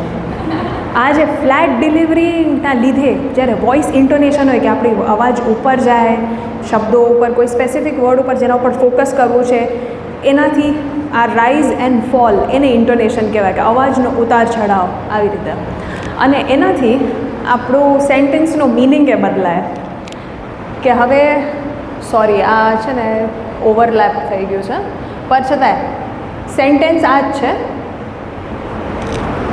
કે મેં એમ કીધું નથી કે એને જોશથી વાત કરી. અહીંયા થોડો કન્ફ્યુઝન લાગશે તો એને જવા દો, આપણે આમ જ જોઈ કે હવે સેન્ટેન્સ છે કે મેં એમ કીધું નથી કે એને જોશથી વાત કરી. હવે આ સેન્ટેન્સમાં જેમ શબ્દનો એમ્ફસિસ ચેન્જ થાય, જે શબ્દો ઉપર તમે ભાર મૂકો છો એ ચેન્જથી એનો અર્થ ચેન્જ થઈ જાય છે. કે મેં એમ નથી કીધું કે એને જોશથી વાત કરી, એનું અર્થ શું? સામેવાળાએ કીધું, બીજા કોઈએ કીધું. મેં એમ કીધું નથી કે એને જોશથી વાત કર્યું, તો મેં કીધું નહીં હોય તો? હા સોરી, ના બોલો હા કમી કે મેં કીધું નથી, તો કીધું ન હોય તો કઈ રીતે બતાવ્યું હોય? ઈશારાથી કે કોઈ આવે જોશથી વાત કરે આમ કે, તો આ જો આનો અર્થ બદલાઈ ગયો કે મેં કીધું નથી કે એને જોશથી વાત કરી, તો ફોકસ થઈ ગયું એને નહીં, હા મેં કોઈ બીજા વિષય કીધું. અને મેં એવું કીધું નથી કે એને જોશથી વાત કરી, એને શાંતિથી વાત કરી. મેં એવું નથી કીધું એને જોશથી વાત કરી, મિનિંગ ચેન્જ થઈ. એટલે આપણું જે આ જે સેન્ટેન્સ છે સમજો એનો ફોકસ આ છે કે વાત ઉપર આપણો ફોકસ છે, તો આપણો જે સેન્ટેન્સની જે વોલ્યુમનો હાઈ લો થયો કે મેં એમ કીધું નથી કે એને જોશથી વાત કરી, તો આમાં હાઈ થયું.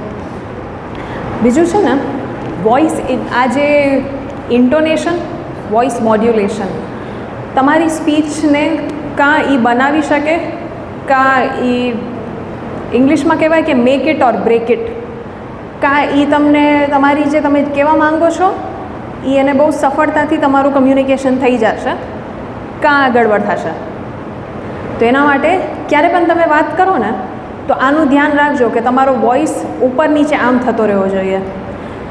એમ તો આપણે બધા ટીચર્સ છીએ, તો એમ તો એ આપણે કેટલી વાર જે ટૉપિક્સ ઉપર ફોકસ કરવો હોય, કંઈક સેન્ટેન્સમાં શબ્દ ઉપર ફોકસ કરવો હોય તો આપણે એ કરતા હોય. ટોનનું, સ્પીડનું, આ 2 વસ્તુ બહુ મુખ્ય યાદ રાખવાની જરૂર છે. કેટલી વાર અમે જોયા છે કે આપણે કોઈ કોન્સેપ્ટ બહુ સારી રીતે ગમતો હોય અને બહુ સારી રીતે આવડતો હોય તો આપણને એમ થાય કે બધું બતાડી દો 5 મિનિટમાં આખું મારું જ્ઞાન. એનાથી સામેવાળાને સમજાય ન સમજાય, તો એટલે સ્પીડ ઉપર હંમેશા ફોકસ કરજો. ટોન ઉપર, ટોન હંમેશા મોટિવેશનલ ટોન રહે ને, બોરિંગ ને સ્લીપી ટોન, એકદમ ફ્લેટ વોલ્યુમ ન રહે, એના ઉપર ધ્યાન રાખવાની જરૂર છે. કોઈને આમાં પ્રશ્ન હોય તો? કોઈને પ્રશ્ન નથી? બધું અગ્રીમેન્ટમાં છે કે બરાબર ચાલે છે?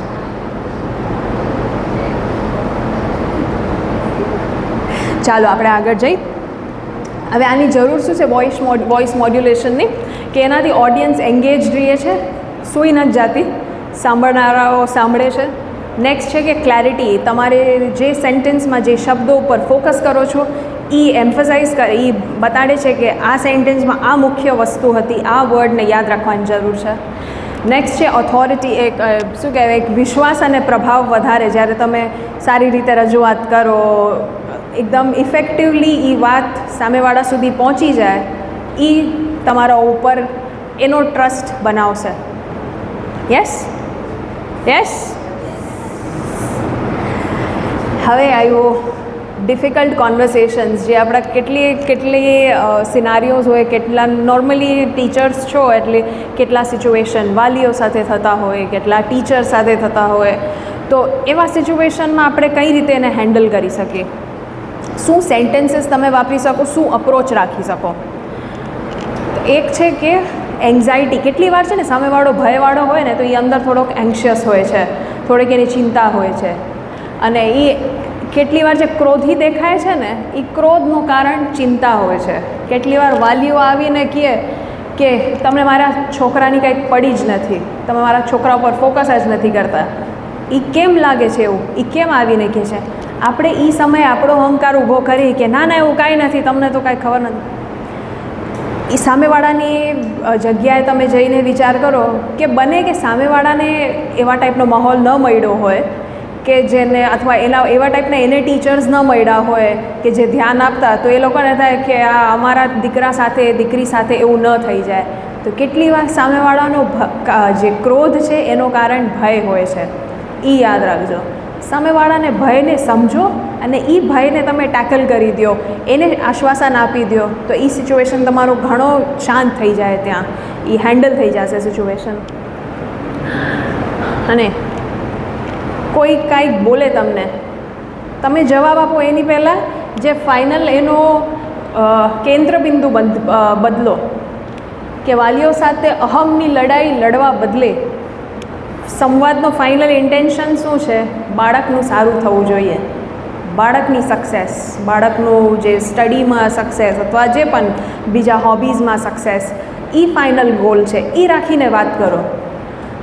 આપણા જ્યારે અહંકારને બચાવવાનું કરશો ને તો એ નહીં થાય. અને અહંકાર તો સામેવાળો એમ ડેમેજ કરવા તો કાંઈક કહેતો હશે બિચારો, બિકોઝ એ ક્રોધમાં છે, એને એ સમયમાં એને ન ખબર પડે. તમે શાંત થઈને તમે હેન્ડલ કરી શકો એને. યસ. હવે છે થોડા સિનારીઓઝ આપણે જોશું. કે એક પહેલો સિચ્યુએશન છે કે કોઈક વાલી આવે ને કે મારા છોકરાને જ તમે ટાર્ગેટ કરો છો, તમને કોઈ બીજા નથી મળતા. તો એને આપણે કહીએ ના એવું નથી, તમારો જ બાળક છે જે આવું શું કહેવાય ઉત્પાતીશર છે ને, આવો મસ્તીખોર છે. એના લીધે એમ્પથી ભરો, સહાનુભૂતિ ભર્યો રિસ્પોન્સ એક એમ વાપરી શકે કે હું સમજી શકું છું કે તમે તમારા બાળક પ્રત્યે રક્ષણાત્મક છો, તમે તમારા બાળકની ચિંતા છે. તો હાલો આપણે જોઈએ કે શું થાય છે, પછી એ સિચ્યુએશનમાં શું થાય છે તમે એને વાત કરી શકો. નેક્સ્ટ રિસ્પોન્સ આપી શકો કે મને સમજાય છે કે તમે ચાહો છો કે તમારું બાળક સેફ રહે, અને એના માટે આવો આપણે સાથે મળીને એને સહકાર મળે એવું વાતાવરણ ઊભું કરી. આપણે આગળ નહીં ભાગી જશું તો એના માટે હું થેન્ક યુ બોલીશ. આપણે એક પોઈન્ટ ઉપર બધા વાંચવાનું ચાલુ ન કરી દે, આપણે એક પોઈન્ટ કરીને હેન્ડલ કરી. નેક્સ્ટ પોઈન્ટ છે કે પેરેન્ટ્સના કેટલા ટોન હોય એનાથી આપણે ઇન્સલ્ટ થઈ જતા હોય કે આ તો કેવી વાત કરે છે, મારા પાસે આટલી ડિગ્રી છે અને આટલા યર્સનો એક્સપિરિયન્સ છે, મને આવીને આવા શબ્દો બોલી જાય છે ને આવા ટોનમાં બોલી જાય છે પાછો.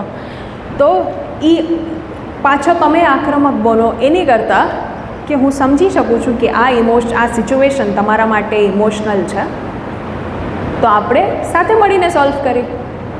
શું પ્રોબ્લેમ છે, શાંતિથી. તમારો વોલ્યુમ શાંત થશે ને તો સામેવાળાનો વોલ્યુમ ધીરે ધીરે શાંત થવાનો જ છે. શાંતમાં તમે પેસિવ નહીં, ઓલું નિષ્ક્રિય નહીં, અસર્ટિવ રહેવાની જરૂર છે, મક્કમ રહેવાની જરૂર છે, કોન્ફિડન્ટ રહેવાની જરૂર છે.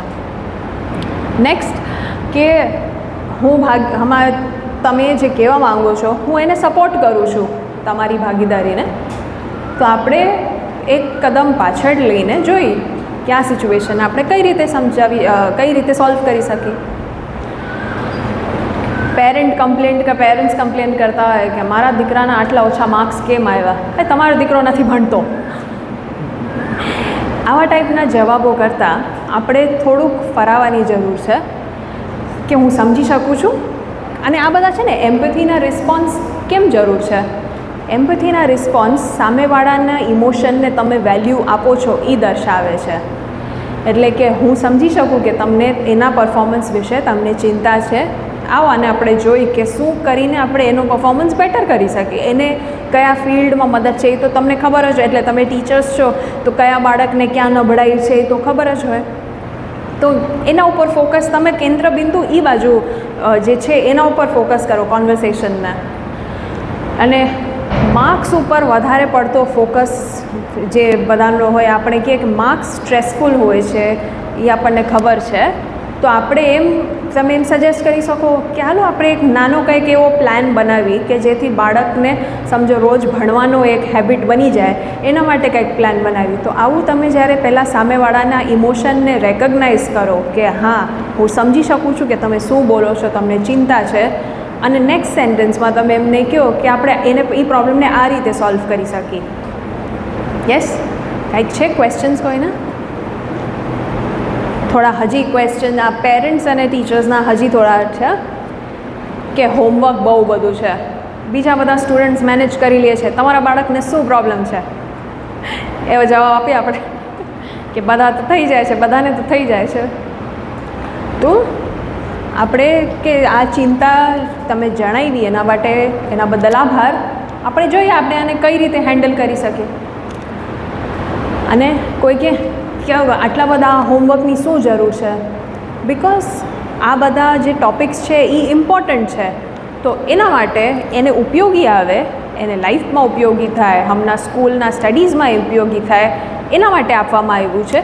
તો હાલો આપણે જોઈ કે એની જે સ્પીડ છે આપણે કઈ રીતે એને ચેન્જ કરી શકીએ કે જેના લીધે બાળક ઉપર બહુ વધારે પ્રેશર ન આવે ને સોલ્વે થઈ જાય ને હોમવર્કે થાય. એમ નથી હોમવર્ક આપણે ઓછું ગઈ, પર એને હેન્ડલ કરવા માટે આપણે કોઈક રીત બતાવી શકીએ કે જેથી કેટલી વાર એ લોકોને સોલ્યુશન્સ ન ખબર હોય, આપણને બને કે સોલ્યુશન્સ ખબર હોય, તો આપણે સોલ્યુશન્સ આપીએ એમને.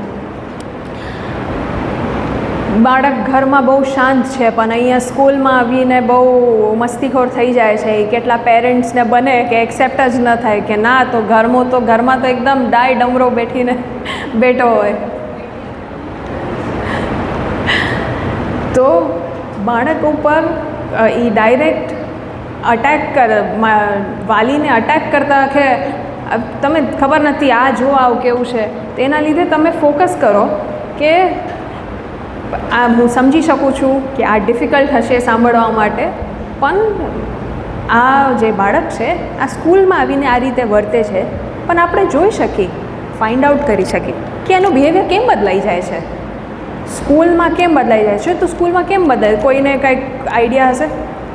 કોઈ એવા બાળકો જોયા છે કે કોઈ ક્યારેક આવો પેરેન્ટ્સનો આવ્યો છે કે સ્કૂલમાં આમ છે ને ઘર મેં રામ બગલ મેં શામ છે? બધાને કોઈ કે એવો સ્ટુડન્ટ મળ્યો છે? શું લાગે છે કેમ હશે એવું? ફ્રેન્ડ્સ, સ્કૂલમાં ફ્રેન્ડ્સ એવા હોય. સ્કૂલ, ઘરમાં તો બધાને ચૂપચાપ મૌન રહેવું પડે માતા પિતાના ભયથી. કરેક્ટ.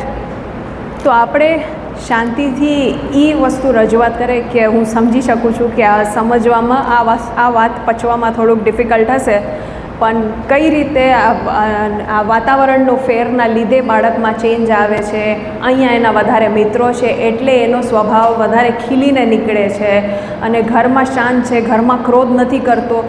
એનો અર્થ એમ નથી કે એની અંદર ક્રોધ નથી, બને કે ઘરે બોલતો નથી અને અહીંયા આવીને નીકળે છે, એવું એ હોય. એટલે ઘરના વાતાવરણમાં એને જે ક્યારેક ક્રોધ આવતો હોય તો આપણે પેરેન્ટ્સને ગાઈડ કરી શકીએ કે તમે જરાક ઓબ્ઝર્વ કરજો, એની સાથે તમે સંવાદ કરો, બાળક સાથે પૂછો કે ક્યાં ઇશ્યુ આવે છે, તને કાંઈક ન ગમ્યું એવું છે ઘરમાં કાંઈક ન ગમ્યું, પપ્પાએ કાંઈ કીધું ન ગમ્યું, કે તને શું કરવું હતું આવા સિચ્યુએશનમાં, તે આમ કર્યું પણ ખરેખર શું કરવું હતું.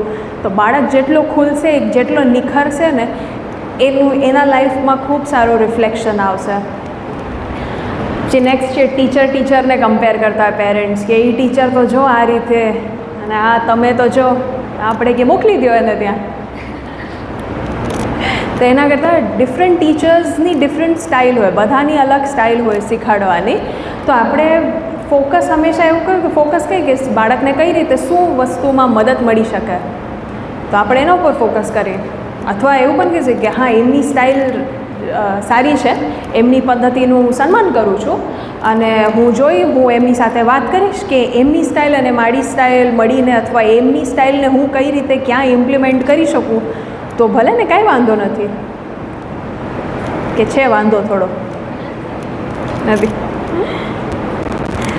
પછી છે ટીચર વચ્ચે કેટલી વાર ડિસએગ્રીમેન્ટ્સ થતો હોય કે સમજો તમે કોઈ એક સ્ટાફ છે એ બીજા સામે આપણો શું કહેવાય સ્ટાફ અન્ય સભ્યોના સામે જ કોઈક શિક્ષક સાથે સંમતિ દર્શાવે, તો એ પબ્લિકલી એકદમ આપણને ઉતારી પાડે, આપણે એને ઉતારી પાડે. એના કરતાં કે તમે જે કહો છો એ અલગ પોઈન્ટ ઓફ વ્યૂ હશે, તો શાયદ આપણે બંને જે આપણા પોઈન્ટ ઓફ વ્યૂ છે એને મળાવીને કંઈક કરી શકીએ. અને તમારું જે એક્સપિરિયન્સ છે આ ટૉપિક ઉપર હું એની વેલ્યુ કરું છું. તો હાલો આપણે રિસેસના સમયે બેસીને આપણે આ ડિસ્કશન કરી શકીએ કે આ કેવી રીતે શું છે. તો વારે વાર છે ને એ યાદ રાખવાની જરૂર છે કે મારું જ પોઈન્ટ ઓફ વ્યૂ સર્વોત્તમ છે ને બેસ્ટ છે એના કરતાં હું બેટર લર્નિંગ કરવાની કેપેબિલિટી ધરાવું છું. હું મારામાં હજી વધારે ને વધારે મારા જ્ઞાનને ઇમ્પ્રૂવ કરવાની, મારી પદ્ધતિઓને ઇમ્પ્રૂવ કરવાની મારામાં ક્ષમતા છે અને હું જ્યારે તક મળે હું એને અપ્લાય કરવા માગું છું. નેક્સ્ટ છે કે બીજા કોઈના ટોનથી આપણે ઇન્સલ્ટ થઈ જાય, પછી આપણે પણ એ ટોન વાપરી, તો એના કરતાં સેમ જે એમ્પથીના રિસ્પોન્સીસ છે ને એ સામેવાળાનો જે છે ટોન એને રેકગ્નાઇઝ કરવાની જરૂર છે કે આ સિચ્યુએશન હું સમજું છું કે તમારા માટે વધારે ઇમોશનલી તમે કનેક્ટેડ છો આ બાળક સાથે, આ ટૉપિક સાથે, આ ઇવેન્ટ સાથે. તો હાલો આપણે જોઈએ કે આ વસ્તુનો સાથે આપણે સોલ્યુશન કઈ રીતે લઈ આવી શકીએ. પછી એવું હોય કે કેટલી વાર ટીચરનો થતો હોય તો એમાં ફાઇનલ તો સ્ટુડન્ટનો પરફોર્મન્સ જ મુખ્ય છે ને, મુખ્ય હોવો જોઈએ, મેઇન ગોલ. તો હાલો આપણે એકચ્યુઅલ જે એકચ્યુઅલ ડેટા છે, જો માઇક શું થયું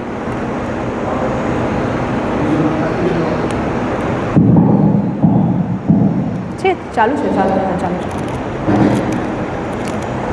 તો આપણે સ્ટુડન્ટના પરફોર્મન્સ ઉપર ફોકસ કરીને જોઈએ આપણે કઈ રીતે એ સિચ્યુએશન બેટર કરી શકીએ.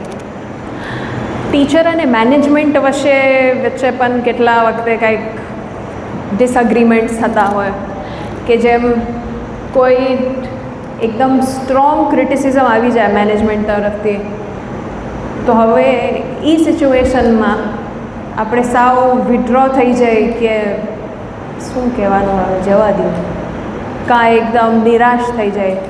એના કરતાં કોઈએ તમને ફીડબેક આપ્યો છે તો બને કે એ પોઈન્ટ ઓફ વ્યૂથી એને દેખાતું હોય જે તમને કરન્ટલી ન દેખાતો હોય, તો આપણે એ ફોકસ કરું કે આ ફીડબેક મારી બહેતરી માટે છે, હું ઇમ્પ્રૂવ થાઉં એના માટે છે, તો હું એક્સેપ્ટ કરું એ હાલો જોઈ.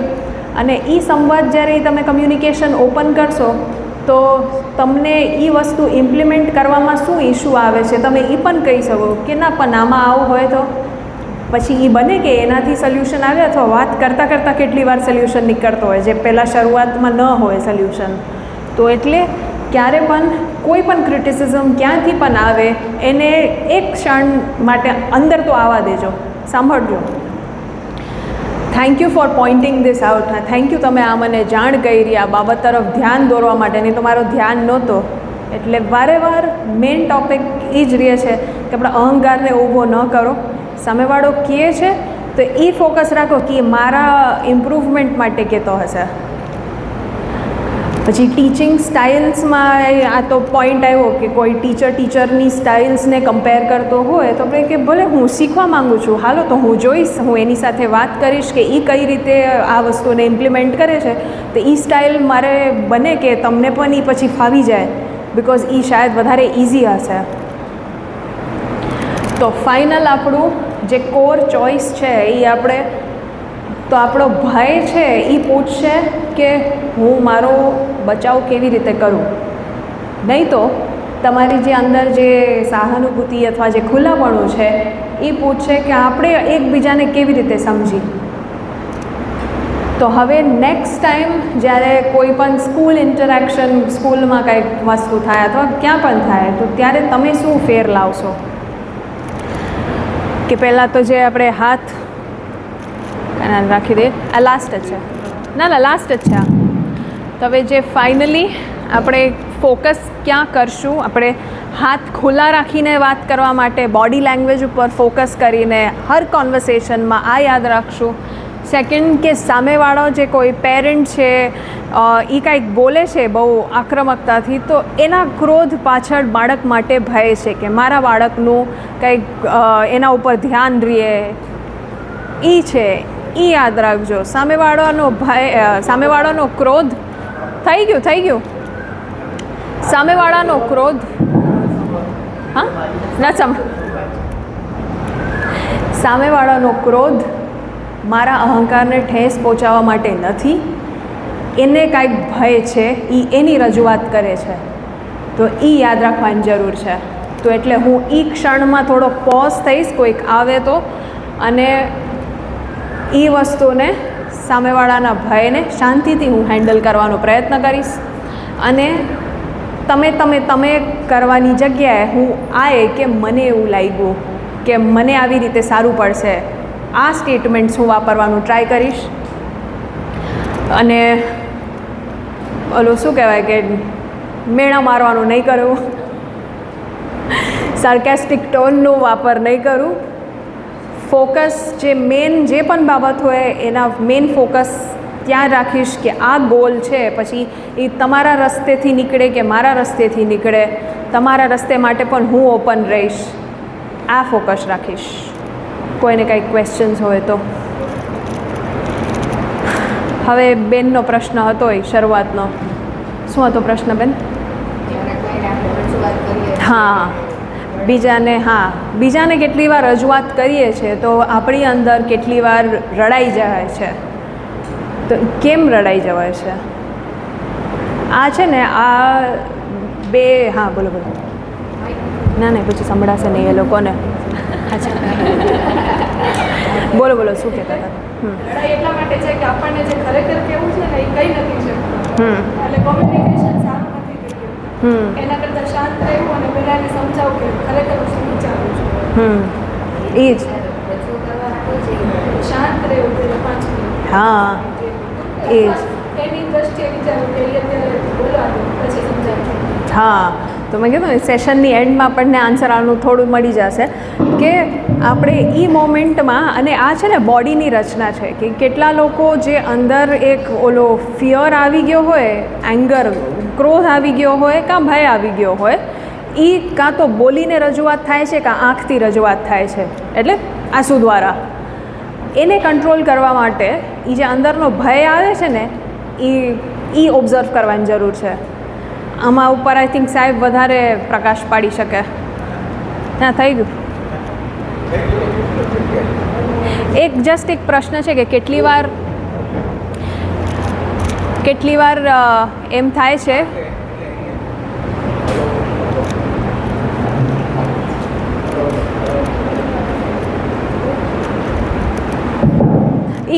આમ બાજુ આમ ફરી જશો આમ.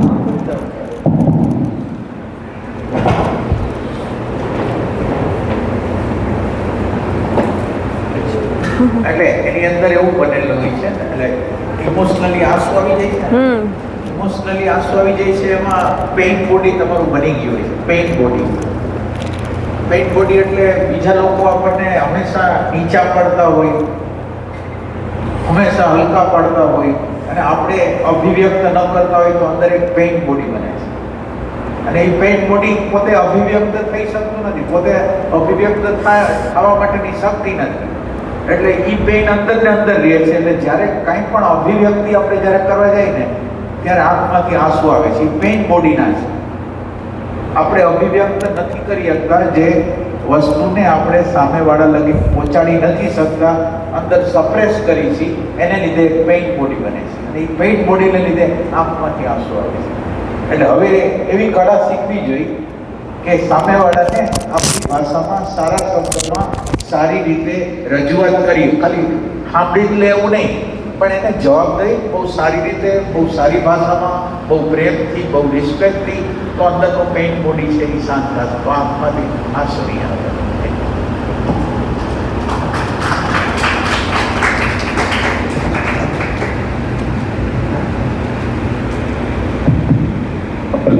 અલીશાબેને ખૂબ સરસ વાત કરી. મજા આવી બધાને?